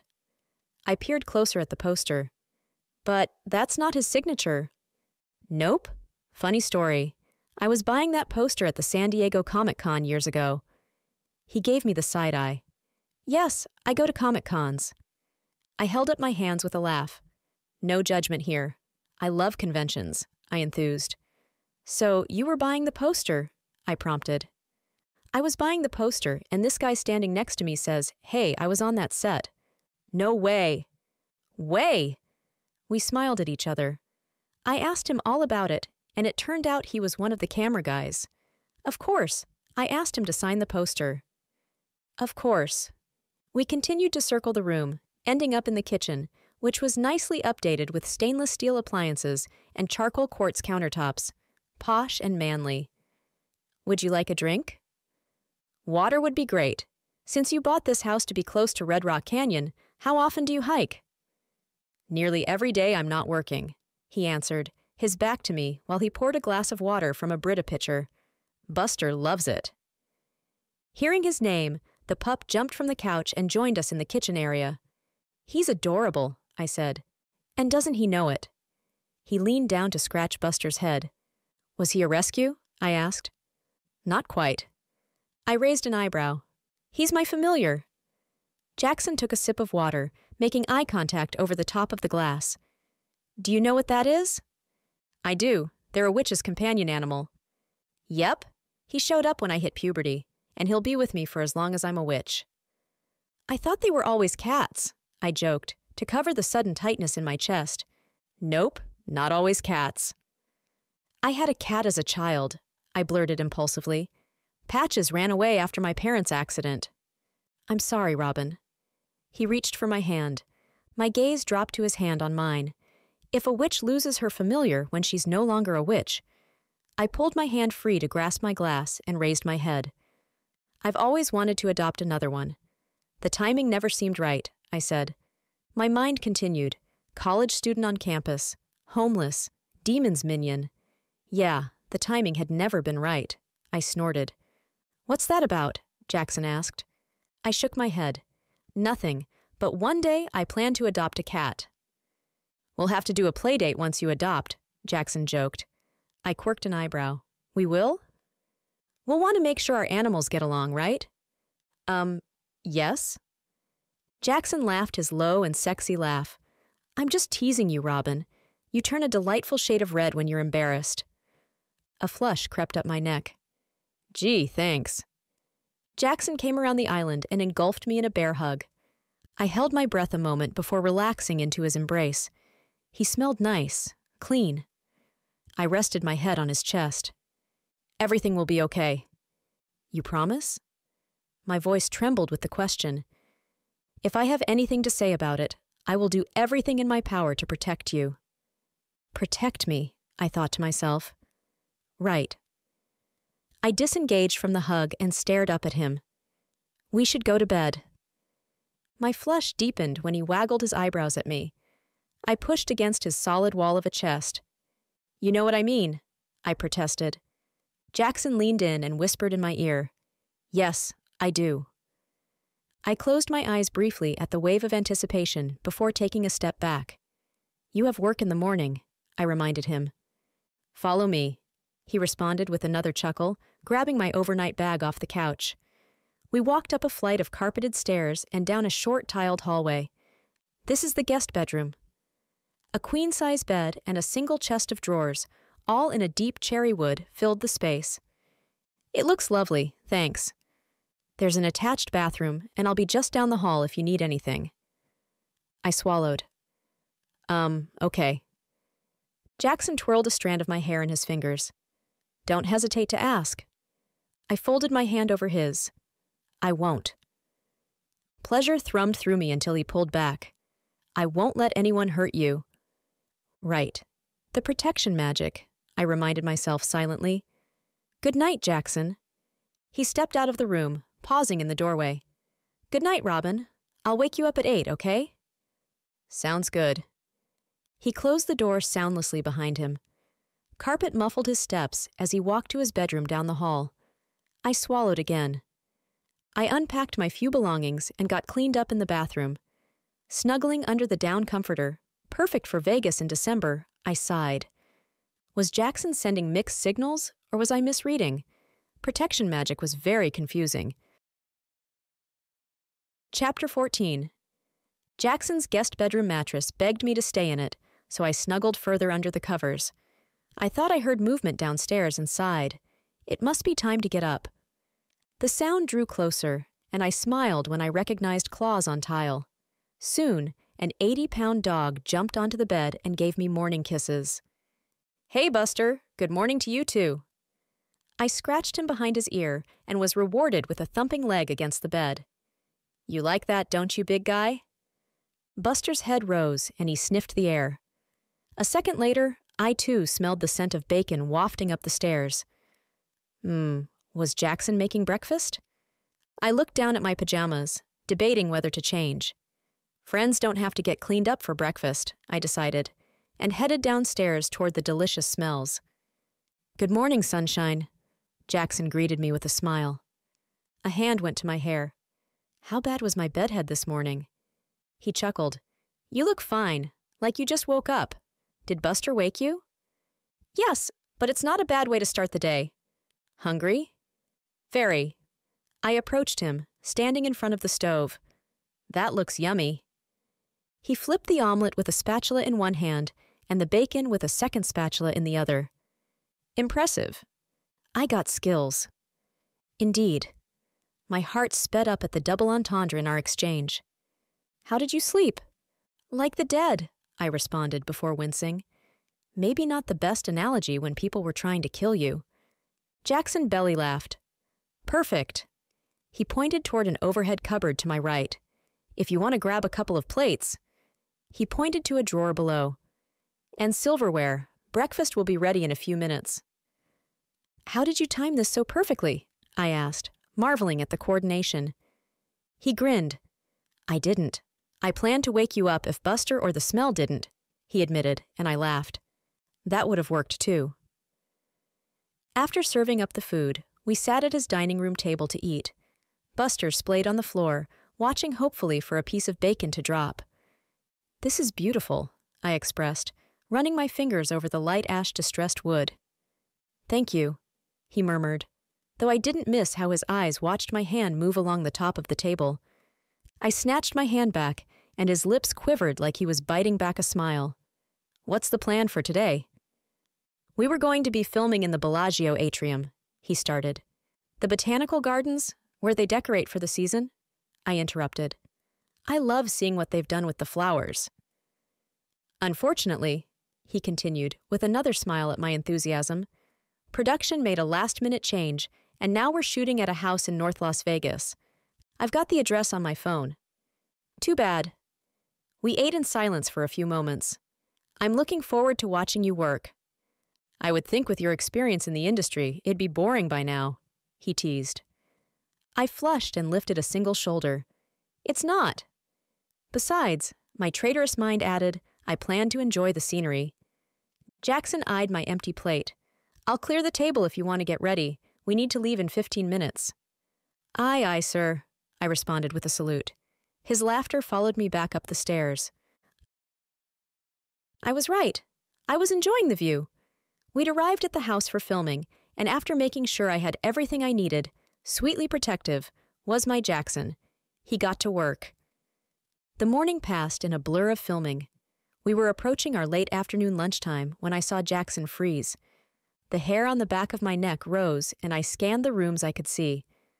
The living room was empty, save for the owner's sage green couch and ottoman.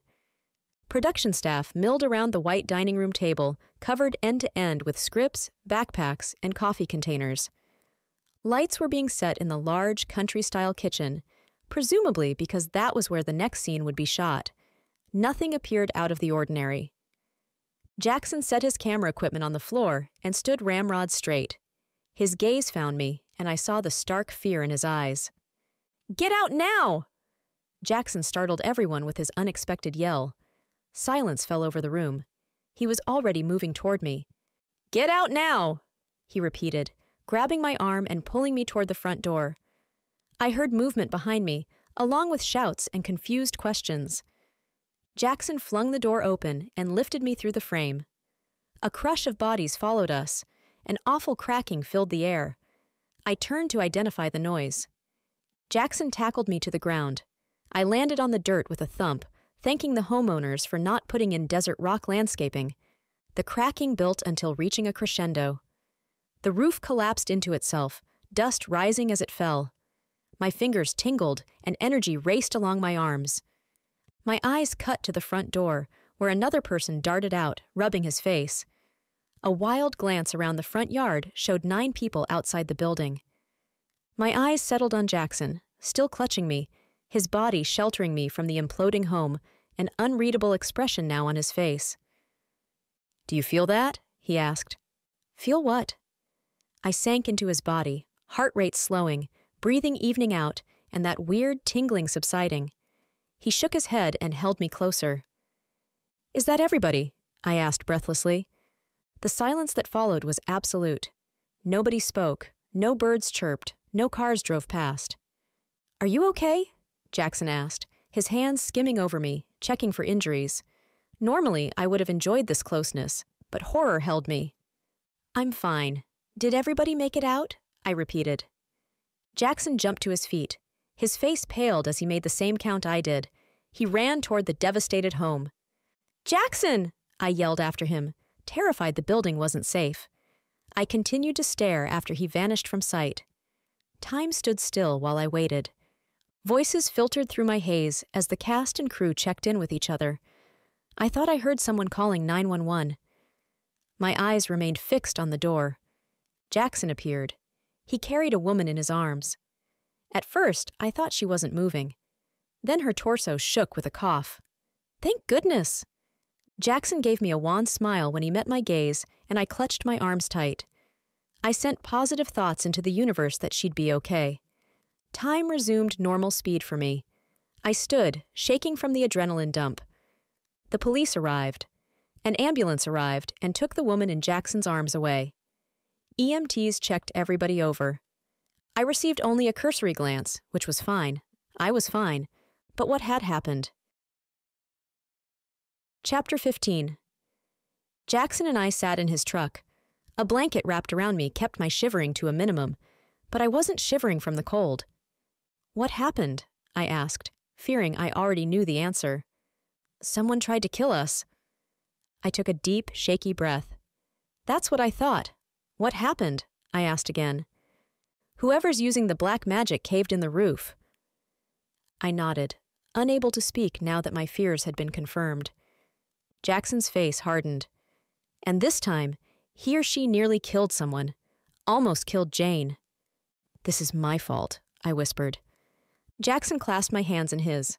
"No, Robin, it's not. It's whoever is using this magic." I shook my head, unwilling to accept his absolution. "Yes, it is. If I hadn't been working for Barbara, none of this would have happened." Jackson thumbed a single tear off my cheek. "Yes, it would have. Barbara is out to kill me. You were just supposed to be the one to do it," Jackson reminded me. "That's true, I suppose," I agreed with a watery smile. "But it was my decision to draw out the hired killer," I reminded him. "No," he contradicted. "It was a group decision. This is not your fault," he repeated. "Agree to disagree?" "No, but I'll agree to table the discussion for another time," he offered with a half smile. I closed my eyes briefly, offered a tired smile of my own in return. "You saved me again." "Yes, and I will every time." "We need this to end." "It will. In 2 days, right?" I nodded. The demon's 1-week demand would end in 2 days. This would be over, one way or the other. How many people might die before then? I mentally slapped myself. I couldn't think like that, couldn't allow the possibility of more blood on my hands. A solution would be found. We just needed to be proactive. "We need to meet with the ladies, talk about next steps." I forced out the next words. Our choice to be bait almost got someone killed. I held up a hand to stop him from disagreeing. "I can't be responsible for that again. We need to take control," I insisted. "Okay, plan a meeting for tonight." Jackson pulled me into his arms and breathed into my hair. "I promise nothing will happen to you." I nodded against his shoulder.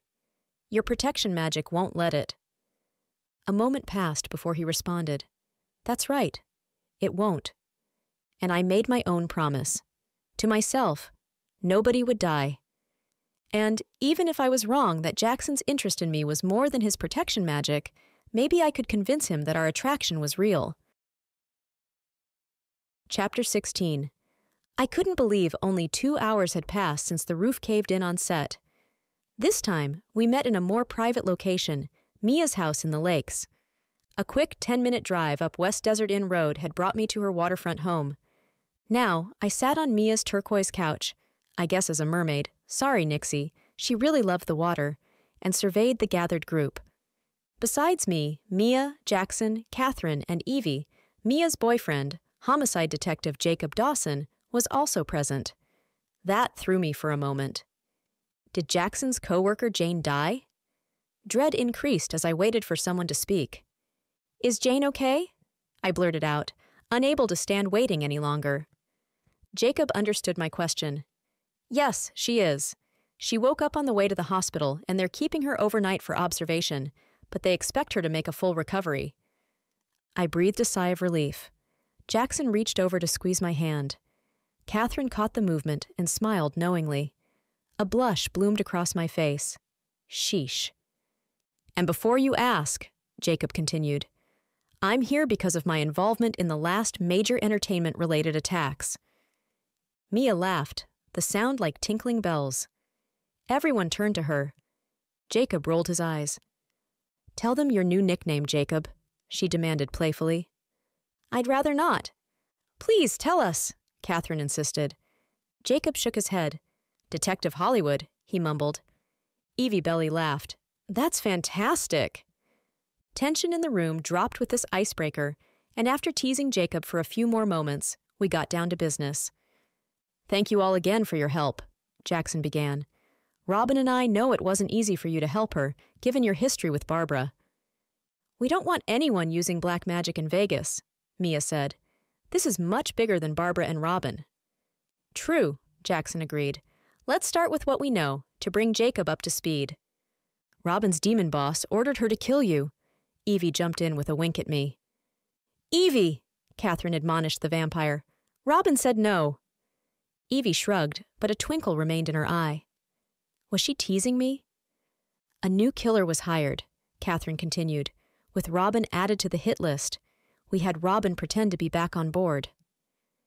I picked up the story.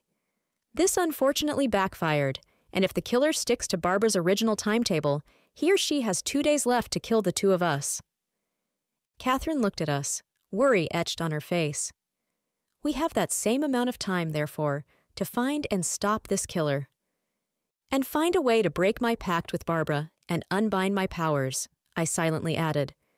Catherine's expression told me she was having the same additional thought. And this killer has now tried to kill you both twice? Jacob asked. Jackson and I nodded. And you've been able to sense the magic being used by this person? Yes, Jackson answered Jacob's follow-up question.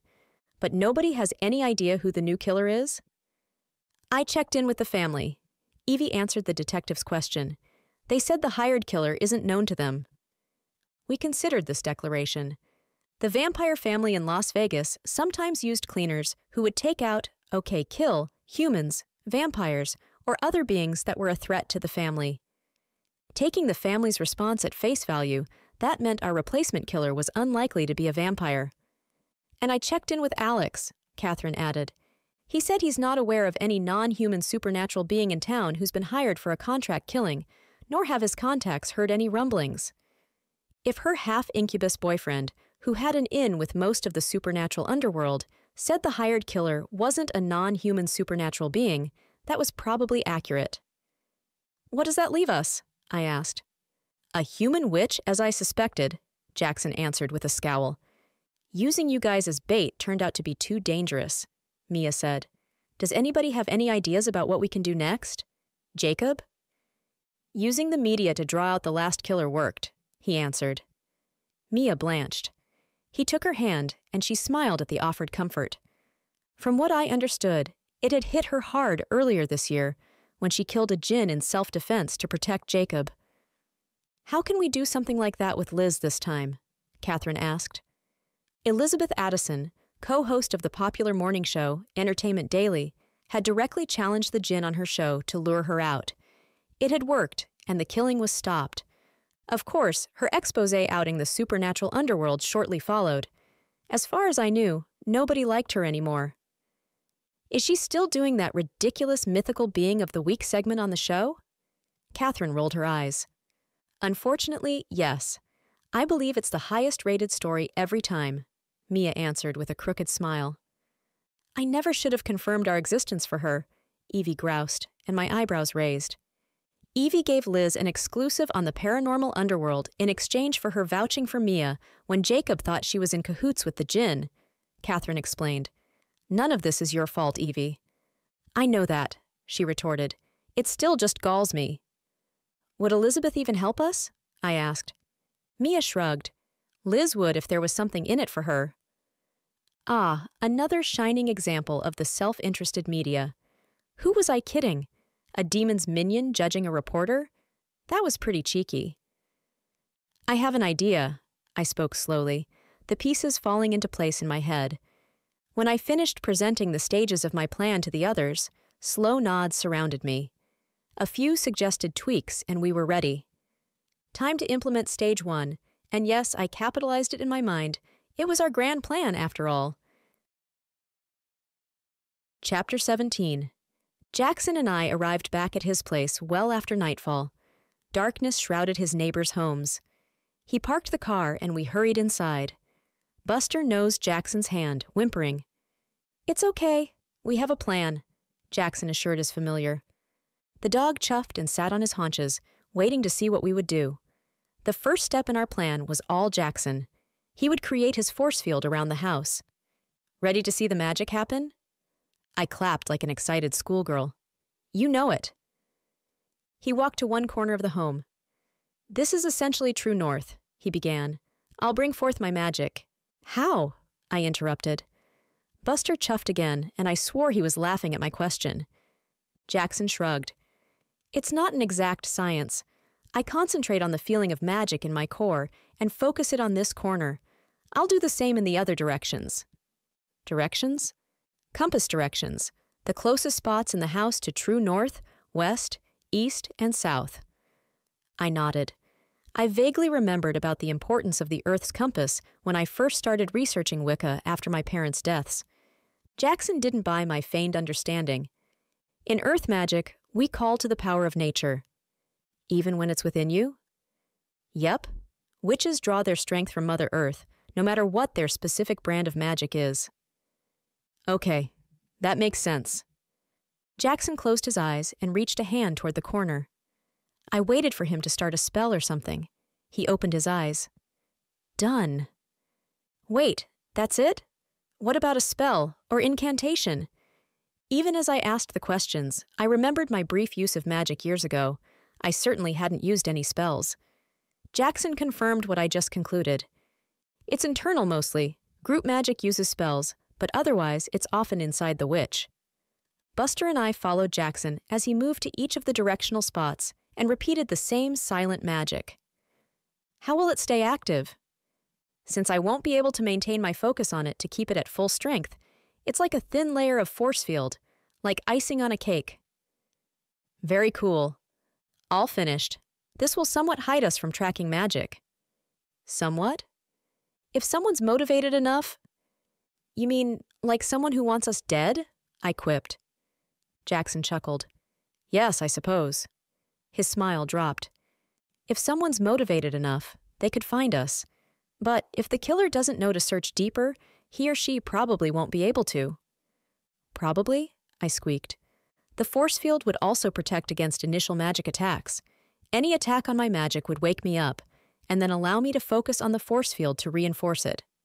That sounds better. Bottom line, it's unlikely anyone would bother to attack us here, even if they found us. He reassured me. That's good. A big yawn threatened to crack my face in half. Looks like it's time for bed. At the final word, my face flushed and his eyes dilated. I yawned again, and the moment was broken. Exhaustion had caught up with me. With a little wave, I scurried from the living room. Buster yelped a good night. And was that rumbly noise Jackson laughing? Goofball. I changed into my pajamas and fell into a deep sleep the instant my head hit the pillow in Jackson's guest room. Chapter 18. Stage 1 had the potential to be boring. Luckily, it wasn't. Our part of the plan for Day 6 of the Killer Countdown, as I had taken to calling it, joking kept the anxiety at bay, right, was to stay out of sight. The plan called for us not to be targets until exactly the right moment. That meant we hid out in Jackson's place for the day, beneath his protection force field. But others were more active. I knew Mia and Elizabeth Addison had worked together to stop a murderous djinn earlier in the year and thought they had had a falling out. Turned out I was right. Also turned out that Mia was right. As soon as she offered Liz exclusivity in reporting our full story when it concluded, Liz was on board. Thus, that morning, Jackson and I sat with Buster on the couch, waiting for Liz to set our plan into motion. Good morning in the valley! Liz Addison welcomed viewers to her show, Entertainment Daily, her wide, toothy smile in place. Some of you may have seen the Forbidden Island movie production filming scenes around town. If you've ever wanted to be on a movie set, she enticed viewers, now's your chance. Producers have informed us that they are looking for background talent. That's extras to you and me, for a big scene tonight. At first, we worried this would be too risky. What would happen if a bunch of people showed up to a fake set? After all, this was a lure. We didn't want anybody showing up. But then we realized it was easily handled. If that's you, Liz pointed a perfectly manicured hand at the camera. Then head to our website, click on the link, and email the production your interest. They'll send the location to the first people to reply. Spots are limited, she warned viewers. What nobody watching, except us of course, knew was that when they clicked on the link, they'd be sadly informed that all the spots for the evening's filming were filled. Too bad, so sad, but exactly according to our plan. Liz turned to face another camera, her short, curly brown hair gently swinging. Interested in animal welfare, she began, and Jackson pressed the mute button. And there it is. Our invitation to the replacement killer to come and get us, Jackson said quietly. At the word killer, my heart rate jumped erratically. Do you think it'll work? It was your plan, he reminded me. Don't you think it will work? I did. The replacement killer knew Jackson and I were together, and that Jackson was working the movie. We hoped that after frustrating the replacement killer all day by hiding out, he or she would jump at the chance to nail us on set. One potential flaw in setting up the plan is if the replacement killer doesn't hear about filming tonight, I voiced my concern. Didn't Mia say Liz promised to blast the background actor invitation all over social media once the show wrapped? She did. My bouncing legs slowed. Wouldn't that then practically guarantee the replacement killer would hear about the filming tonight? Yes, it would. I took a deep breath. I'm also still concerned about the killer knowing where we'll be. Weren't you also the one that said when the replacement killer knows there's filming, but not the location, he or she would just wait for us to leave? And then follow us? I tilted my head back, contemplating the ceiling. Yes, I said those things too. Then aren't we okay? Yes, we are. I met his gaze. Thank you. I needed that. You're welcome. Jackson took a sip of his coffee. Tonight's the final night before Barbara's deadline, and possibly the last chance for the replacement killer to strike. He or she will wait for us to leave and follow us to set. It'll work. I nodded. Yes. It had to. When Entertainment Daily concluded, Liz was true to her word. Jackson and I popped on our laptops to confirm that word of the filming was all over social media. Now the waiting would begin. We didn't plan to arrive on set until just after the sun set around 5 p.m. That left about 6 hours to kill. To wait. What do you want to do while we wait? Jackson asked the question innocently, but man, did my body respond not so innocently. Play a board game? I responded. He gave me a knowing smile, but didn't comment. Let me show you what I have. I'd like to see what you have, my traitorous mind whispered. I ignored it and followed him to a hutch in the dining area filled with board games. That successfully distracted me. These are all the games I have. Are any of these speaking to you? How about Ticket to Ride Europe? I'd never played the game, but it looked interesting. Great choice, Jackson enthused. It's a strategy game where the person who builds the most railway wins. He pulled the game out of the hutch, and we set up on the kitchen table, Buster in his primary location at our feet. And thus, the day went by, playing games, chit-chatting, watching the noon news. Butterflies took flight in my stomach as the declining sun through the window blinds informed me it was almost time. By that point, we were back sitting on the couch, watching one of those judge shows on television. How are you feeling? Jackson asked, taking one of my hands in his. I squeezed his fingers. Nervous, I admitted. I'd be worried if you weren't. Are you? Nervous? Yes, I would hate if something happened to you. He rubbed my fingers, the sensation sending warmth through my body. Same here, I said thickly. You would hate if something happened to you? He asked. A glance in his direction showed him smirking. Yes, I would, I responded with a wink. But I'd also hate if something happened to you. It won't. You promise? I do. Feeling more secure, but still acutely aware of that swarm of butterflies in my belly, I stood. It's time. Chapter 19. In order to have a fairly isolated set, we chose an abandoned house in Boulder City, about an hour from Jackson's house, just outside Metro Las Vegas. This was our attempt to keep damage to a minimum, in case everything went sideways. We listened to the local classic rock station, 97.1 The Point, as we trekked across the city. The music wasn't quite the distraction I'd hoped for, but it kept my leg bouncing to a minimum. We pulled into the driveway of a sprawling one-story home right on the edge of the desert. This definitely fit the bill for isolated. A handful of cars were already parked in the driveway and along the street. Given the distance we had to drive, I assumed that meant we were the last to arrive. That was okay. It meant everybody would be more likely to be ready when the replacement killer struck. We couldn't block off the street, secluded though it was, and so Jacob positioned police at the homes on each end. We expected everything to go down fast. I doubted they'd have much of a chance to do anything, but they could act as an early warning system if any cars drove down the street. Since we didn't know when the replacement killer would strike, we needed to pretend to film. Even so, my jaw dropped when Jackson pulled open the large wooden front door. It looked like a genuine film set. Evie and Ryan, two of the actors in our group, stood in an empty living room holding sheets of paper. I idly wondered if they brought past scripts with them, or if those were blank pages. A standard three-point lighting setup surrounded the actors. Someone had positioned the key light, or primary light, behind Evie and Ryan. I smothered a laugh. The dramatic lighting that position provided seemed fitting for this evening's activities. A fill light, to illuminate unwanted shadows, was positioned next to the camera, a nicer-than-expected Canon EOS C 300 Mark II.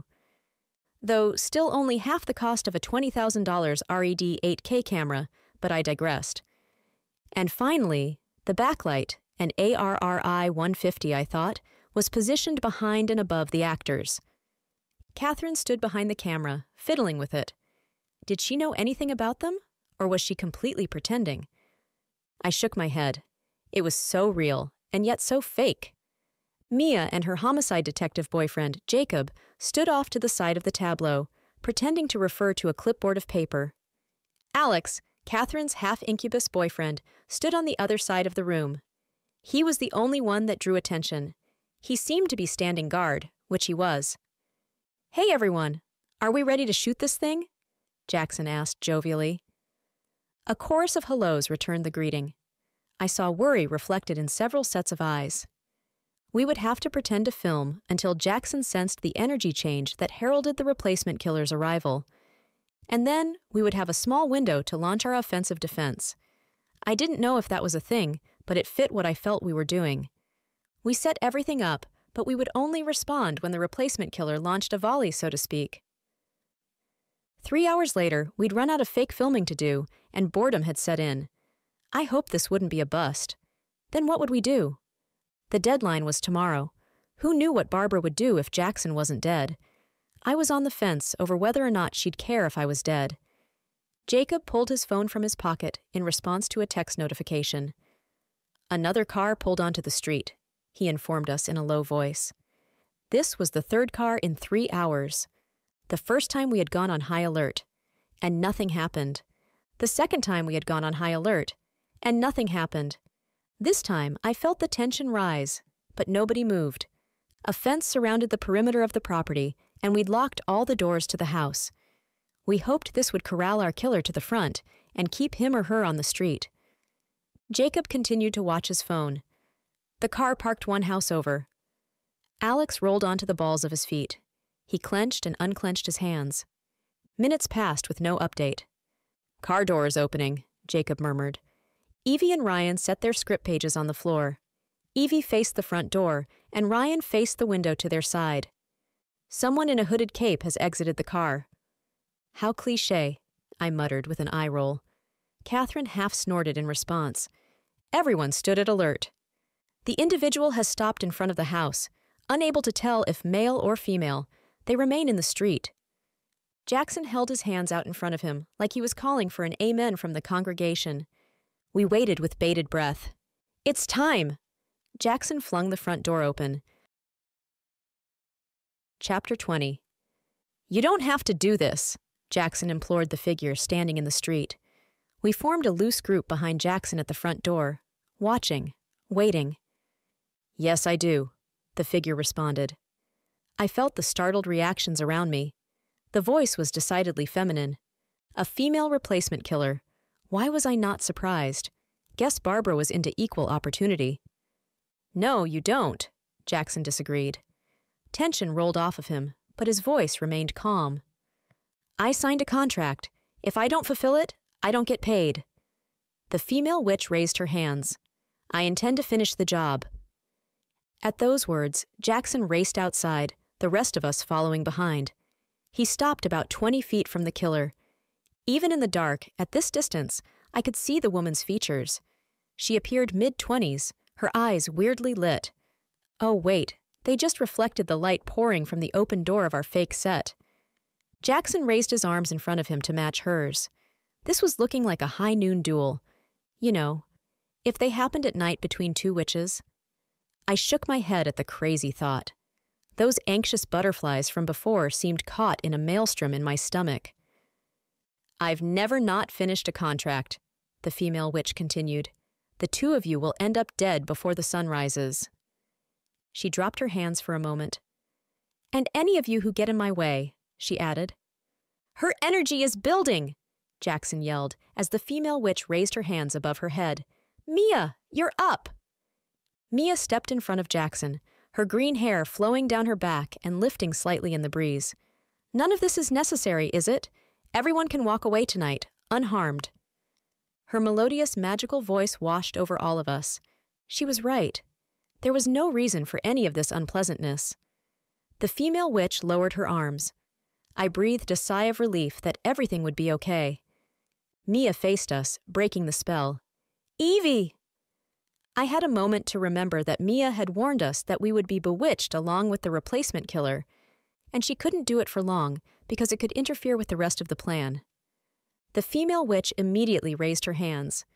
Several large boulders from the yard around us rose with them. Sweat beaded on my forehead. Evie stepped forward. The female witch's arms ceased moving. The boulders hung suspended in the air. Evie did it. I wouldn't have believed it if I hadn't seen it for myself. The vampire stopped time. She excluded our small bubble of people, of course. "Jacob, you're up," Evie said. Jacob took several steps toward the female witch. I hugged myself in delight. It was going to work. Jacob would get the cuffs on the female witch while she stood frozen in time. When he was still 5 feet away, the witch's hands trembled. "She's breaking free! I can't hold all of this much longer! Time's going to restart!" Evie shouted. "Jacob, grab her quickly! Jackson, the force field!" Each of Evie's shouts rocked me. No, no, no, this couldn't happen.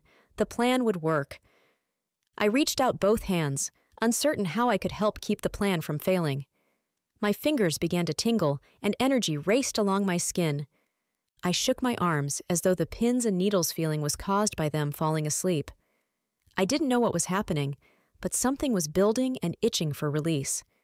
A vague memory from my teenage years surfaced, and I knew. I remembered what happened with my parents. "Jacob, get back. I can handle this." I felt the eyes of the others on me. Time fully restarted, and the female witch prepared to hurl the boulders at our group. Energy crackled off of me, around me. My fingers lit up with blue electricity.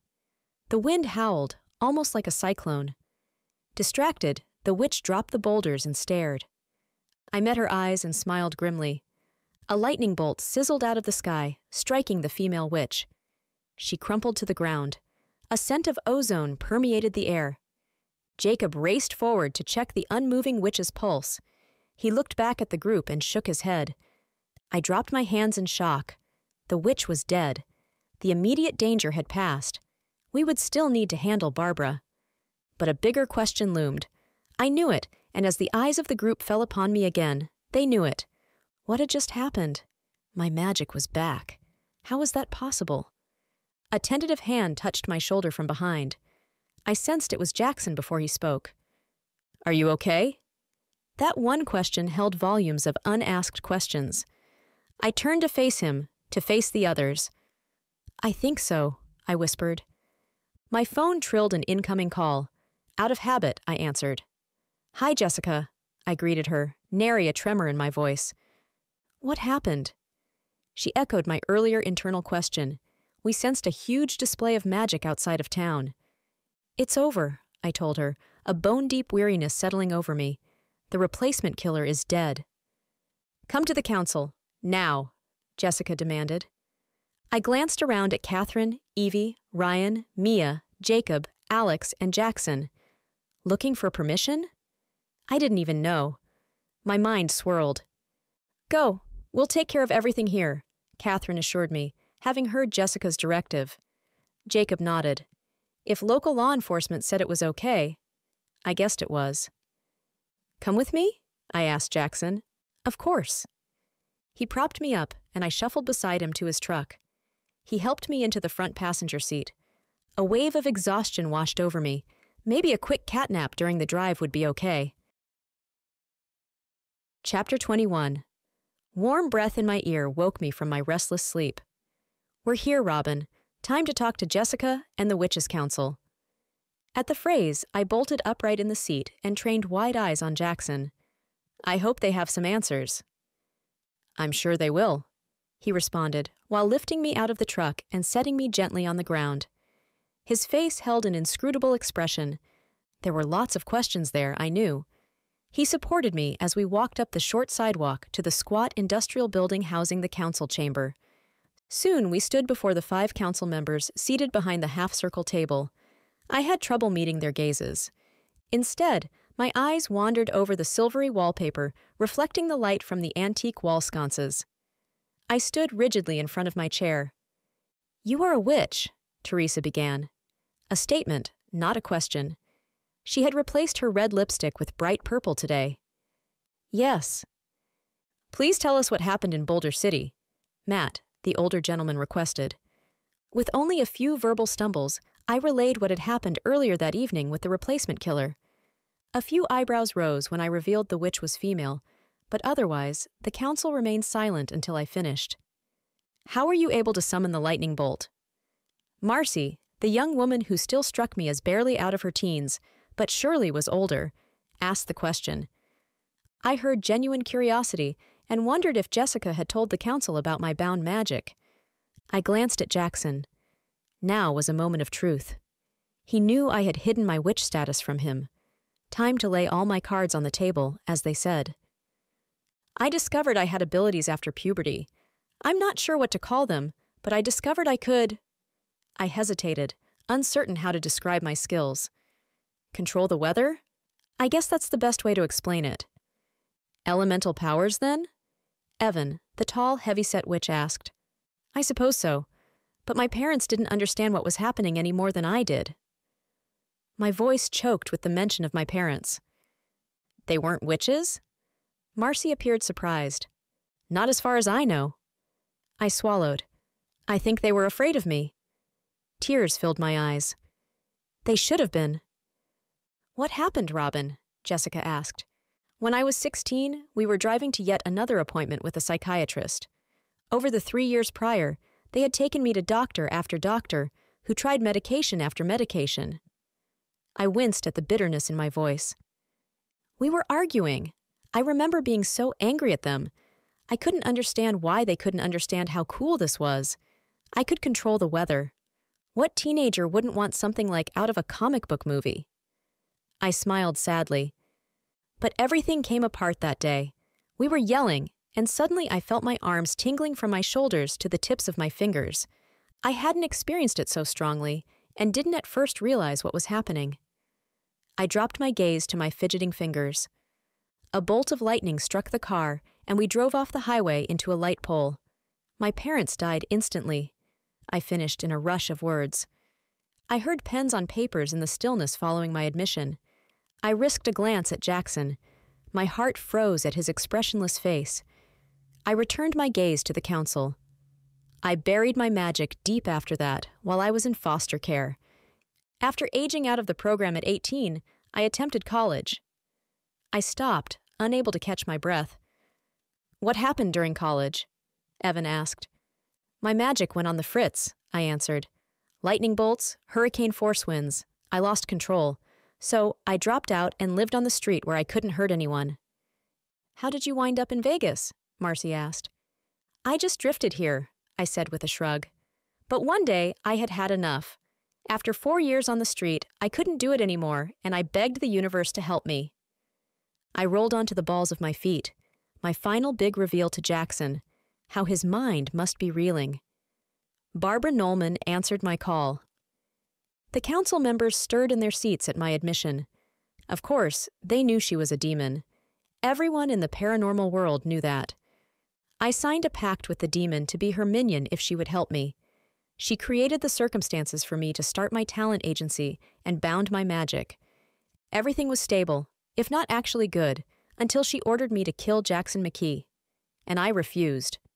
Matt was frowning, bald head tilted up toward the ceiling. He refocused on me. How did you release your magic? I don't know. I was hoping you could answer that. I can, Jessica interjected. All eyes swiveled to her. The demon never bound your magic, Robin. My jaw dropped. Yes, she did. No, she didn't. Then why couldn't I feel it anymore? You denied it for so long it became trapped within you. I did? If I had to guess, Jessica continued, I'd say guilt over your parents' deaths, and the instability in college drove you to burying your powers.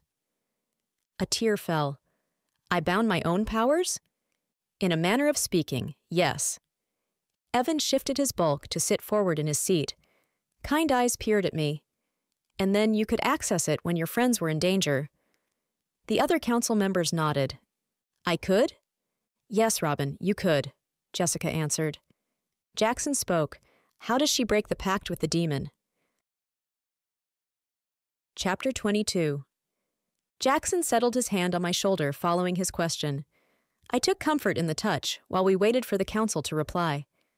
I wasn't sure if Jessica had informed the other members about our conversation. Had that only been 2 days ago? Time flies when you're having fun. Not. That's a good question, Jackson, Jessica responded. I did some research after Robin and I spoke last time. Jackson's hand on my shoulder tensed for a moment. Given Barbara's status as a low-level demon and the fact that she never bound Robin's magic, breaking the pact is surprisingly straightforward. It is? That shocked me. Had I lived this long under Barbara's thumb, getting weaker and feeling miserable for no reason? It is, but don't beat yourself up over that, Jessica said. I nodded, unable to speak. If she was right, this would be over soon. Evan and Matt came around from behind the half-circle table. Jackson, help us move the chairs out of the way? Evan asked. We need room for the ritual circle, Matt explained. Jackson, Matt, and Evan moved the folding chairs to the edges of the room, clearing a large space. Teresa placed and lit 4 candles across from each other, as if at the edges of an unseen circle.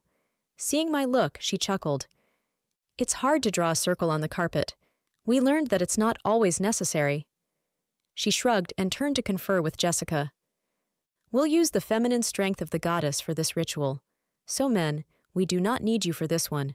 Could you stand behind the council table? Jackson, Matt, and Evan obliged. Marcy, please stand at due north. Teresa, due south. I'll go to east. And Robin, you'll be west.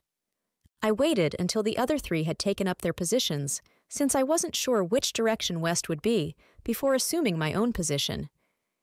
Is everybody ready? Jessica asked. We assented. At all times, remember our purpose in conducting this ritual, to break the pact between Robin and Barbara. First, we will call the corners.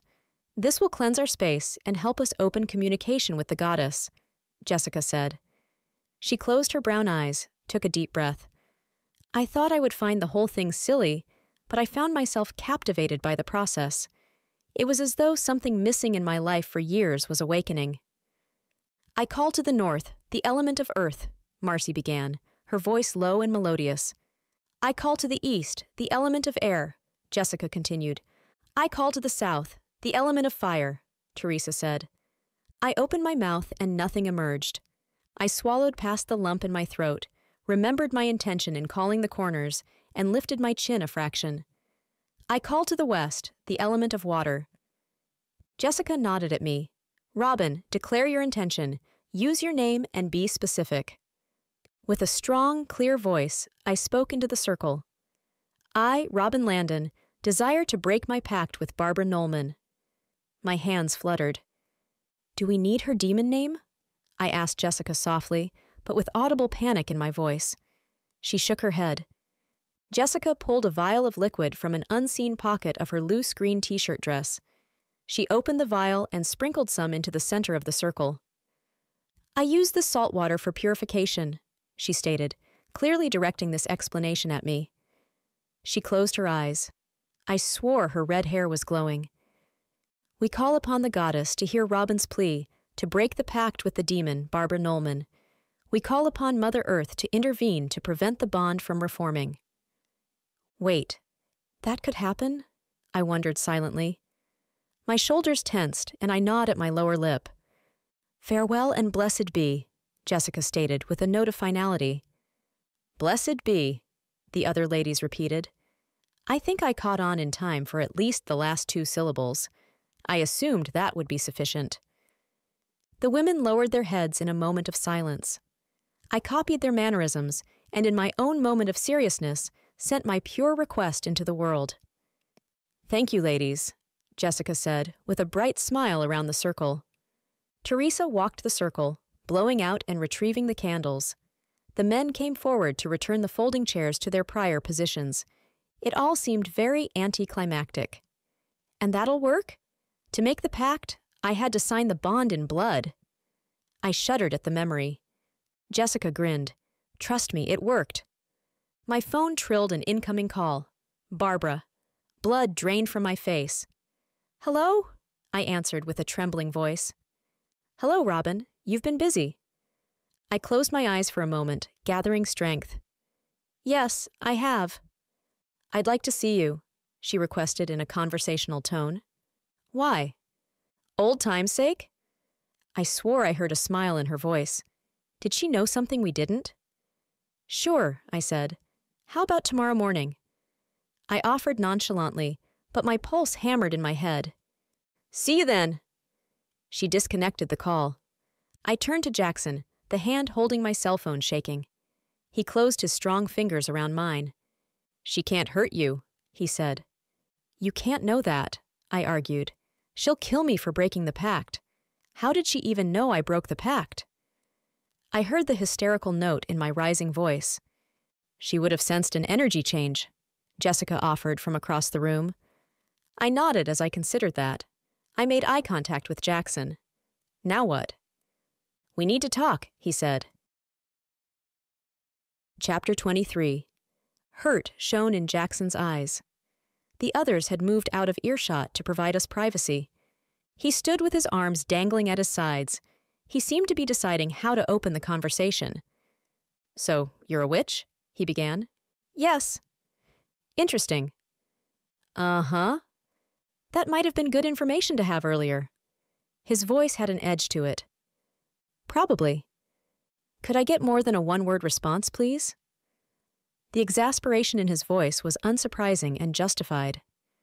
I missed my opportunity to tell you initially, I said. Then it seemed too big a thing to mention until after all the issues were taken care of. That sounds like an excuse, he said in a tired voice. That's because it is, I admitted with a bark of unhappy laughter. I didn't want to be judged for my poor choices. In signing a pact with a demon? Yeah. His eyes met mine, and he gave a small shake of his head. You didn't trust me. That's not exactly it, I floundered in my reply. I didn't trust anybody, and I swallowed. I wanted you to like me. Good grief, that sounded pathetic. A real smile flitted across his face. I did like you. I do like you, he amended. He reached out a hand to caress my neck. I liked you from the beginning. Well, sure, your protection magic drew you to me. My heart hammered in my chest. That's true, he responded. That's it? I asked the question in my mind. You've got nothing else? Frustration zinged through me. At least now you don't have to protect me anymore, I said with feigned nonchalance. Mm-hmm, he agreed. I picked at a cuticle, then dropped my arms to my sides, mirroring him. I should have been honest with you about it all, I blurted out. I could understand why you wouldn't want to go into details, but you kept some pretty big secrets from me, for no reason. The confusion in his voice physically hurt. I did. You were a witch, believed your magic was bound, by a demon, with whom you signed a blood pact. Did I leave anything out? I hurt people with my magic, I mumbled, as pain seared through me. Maybe. What do you mean, maybe? I killed my parents, I said in a hollow voice.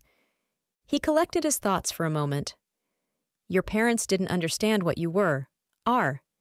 You therefore never received guidance for how to control your magic. Many things are set in stone. You don't know that your parents' fate wasn't already sealed, he said. That's a cop-out, and you know it, I protested. Jackson shrugged. Maybe, maybe not. He gave me a crooked smile. Either way, you've paid penance. It's time to move forward. With you? I wanted to ask the question, but I didn't. I simply nodded. I guess we'll be in touch? His expression mixed hopeful longing with something shuttered that I couldn't read. Ugh, more mixed signals. I guess so. With that apparently settled in his mind, Jackson turned and strode from the room. Jessica approached and took me by the elbow. She leaned in, almost conspiratorially. Give him time. Why is that always what people recommend? She laughed. Because people need time to process information that shocks their system. I suppose she was right. Besides, I had a demon to meet with and I checked my watch. 8 hours. If I wanted to get some sleep so I could be bright-eyed and bushy-tailed in the morning, I needed to head for home. Oh, wait, Jackson drove me here. Would you mind giving me a lift home? Not at all. I wanted to be ready for my final scene with the demon. Hopefully, it wouldn't also be my curtain call. Quit fidgeting, Barbara ordered. Her hands rested on the desk in front of her, talons clicking while she spoke. I stilled my bouncing leg and twisting fingers, unaware I'd been doing either. Sorry. You're apologizing? You're right, I agreed. Sorry. I rolled my eyes at myself. Barbara stood from her desk and walked to the window overlooking Main Street. I stared at her sleek bun and red power suit. You recovered your magic. I did. I allowed a bit of pride to seep into my voice. That was a mistake. You broke the pact, she said, in a voice that froze the blood in my veins. We did. She turned at that. We? Quick internal debate on whether to disclose. The Witches' Council. She nodded and retook her seat. I didn't think you had the ability to break it on your own. I could have done that? She smiled her predatory smile, all sharp teeth and thinned lips. Obviously not. My face reddened at the insult to my magic. Hey, I thought you bound my magic, I objected. You did think that. That was convenient for me, for you to think that, she said. Sneaky. I'm a demon. How did you know we broke the pact? She stared at me like I'd been dropped on my head too many times as a child. I sensed the energy change between us. Just like Jessica had guessed, I thought, but didn't say. What happens now? I asked, and glanced down at the floor. Could she still suck me down to hell? Could she ever have done that? Barbara sighed. It's fine. As I predicted at our previous meeting, we've come to the end of our relationship. I gulped. I am not going to kill you, she said, enunciating each syllable. Thank goddess, slipped out before I could stop the words. Barbara rolled her eyes. Little girl, you are no longer a concern of mine. Our pact is broken. The contract for the killing is null and void. I won't be pursuing that angle anymore. I've got some thinking to do on my next steps. She abruptly stopped, an expression of surprise on her face. Probably shocked she told me even that much, feeling emboldened by her uncertainty and her declaration that she wasn't going to kill me. I stood tall and stared directly into her obsidian eyes. I can't say this has been a positive experience, but it has been a learning one. Thank you for that, I suppose. I turned my back on her and took 2 steps toward the door. Are you sure you want to turn your back on me? She asked in a silky voice, and I froze. She laughed, and I started moving again. Good luck, little witch. Her mocking laughter followed me out of the office and down the hall. At least it was over. I had plans that night to celebrate with my new friends. Should I invite Jackson? I knew I'd ponder the question all day. Chapter 24. Ciao, Robin. Antonio's rich Italian voice greeted me when I entered the cafe that night. He air-kissed my cheeks and then grasped my hands. His brown eyes met mine. Welcome back to your family, for leaving the demon. Thank you. I haven't felt this good in years. Prego, prego. Please join your friends. Anything you want tonight is on the house. Grazie. Warmth suffused me as I walked through Sopranaturale. Nobody avoided my gaze, glared at me behind hooded lids, or frowned when they saw me. I hastened my steps at the sight of Catherine, Alex, Evie, Ryan, Mia, and Jacob sitting around the back booth.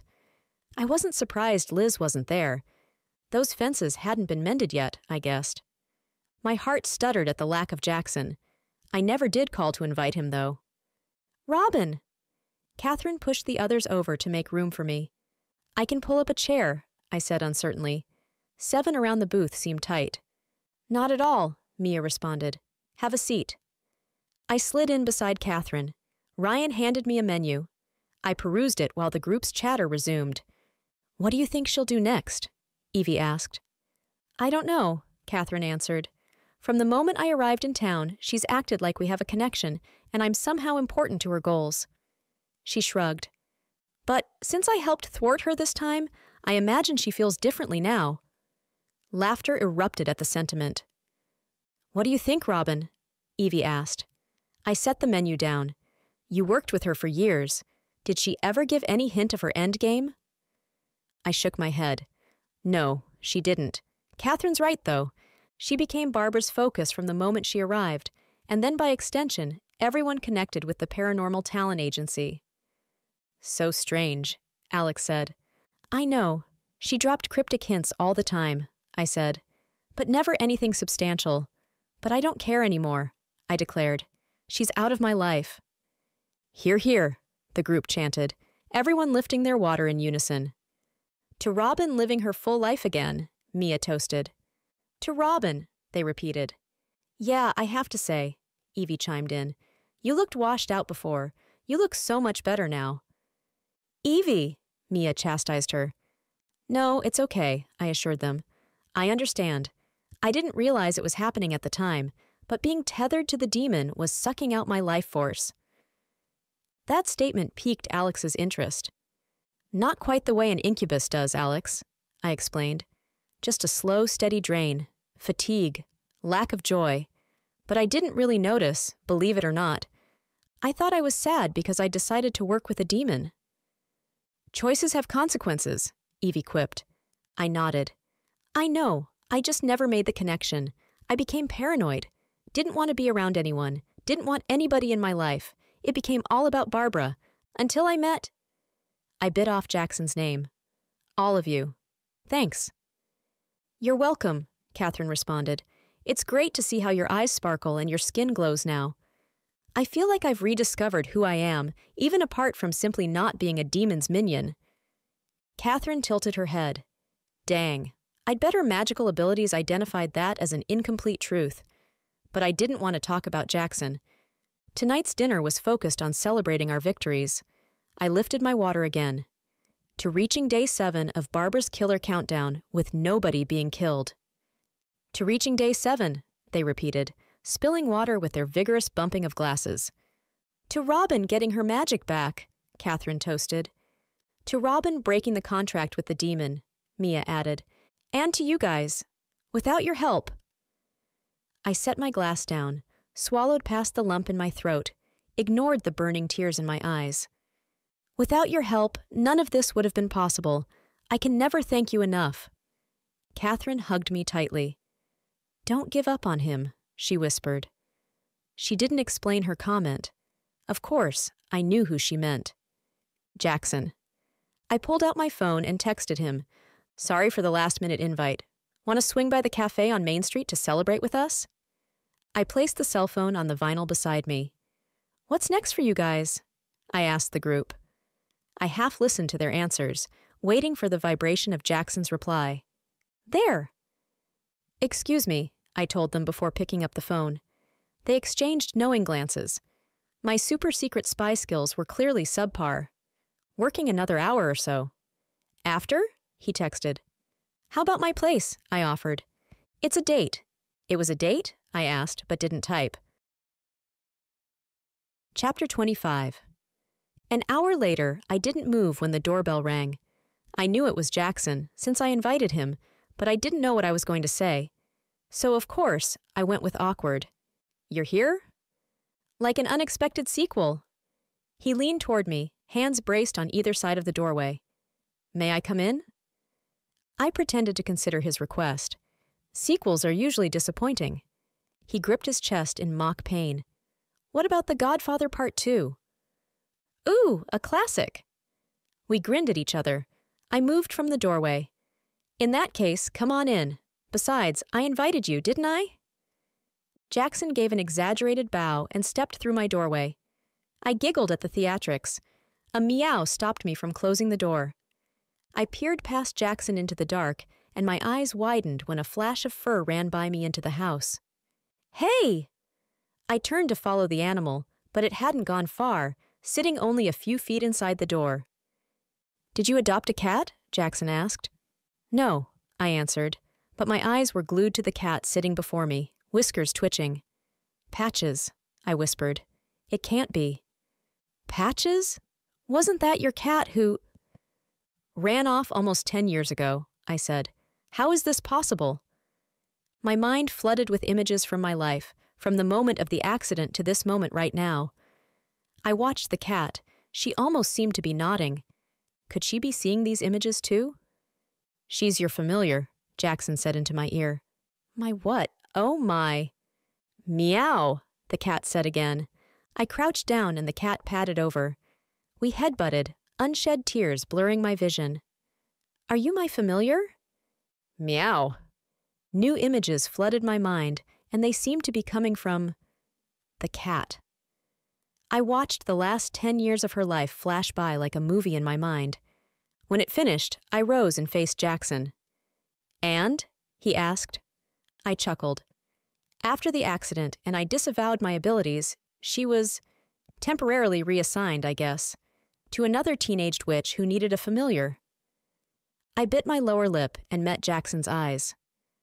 This other witch was fated to die, I said, and then Patches came back to me when I'd rediscovered my abilities. Wow.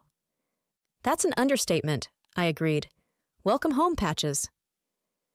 At her name, my little black, white, and orange fur ball strolled to the couch, stretched out her front legs, and then jumped up. She settled herself in and began bathing. With a shake of my head, I turned back to Jackson. I'm going to need a minute to adjust to that. I stepped toward the kitchen. Do you want something to drink? Sure, I'll take a glass of red wine. Whatever you have is fine. Long day of filming? I asked from the kitchen. Not too bad. I handed him a wineglass and sat beside him on the love seat. Patch's quiet purring created background noise. Jackson and I simultaneously sipped our wine. Was he nervous too? How have you been? Since yesterday? I asked with a grin. Your life is full of adventure. My smile slipped. Yeah, a little too much. Jackson set his wineglass on the coffee table. I sense this is a more serious meeting than I thought from your text. I traced the edge of my wineglass with my finger before setting it down next to his. I like you. I liked you from the first moment I saw you. I held up a hand to stop him from interrupting. It started out as attraction. I flushed at his wolfish grin. But then you stepped up, supporting me, helping me reclaim my life. Plus, you're smart, funny. I shook my head and his grin faded. But I don't know if it's real. He gave me his inscrutable look that I'd already come to recognize as his deep-thinking face.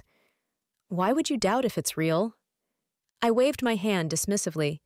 I thought there was something there, until you explained about your protection magic drawing you to me. I'm telling you this because I'm trying to start my reclaimed life on the right foot.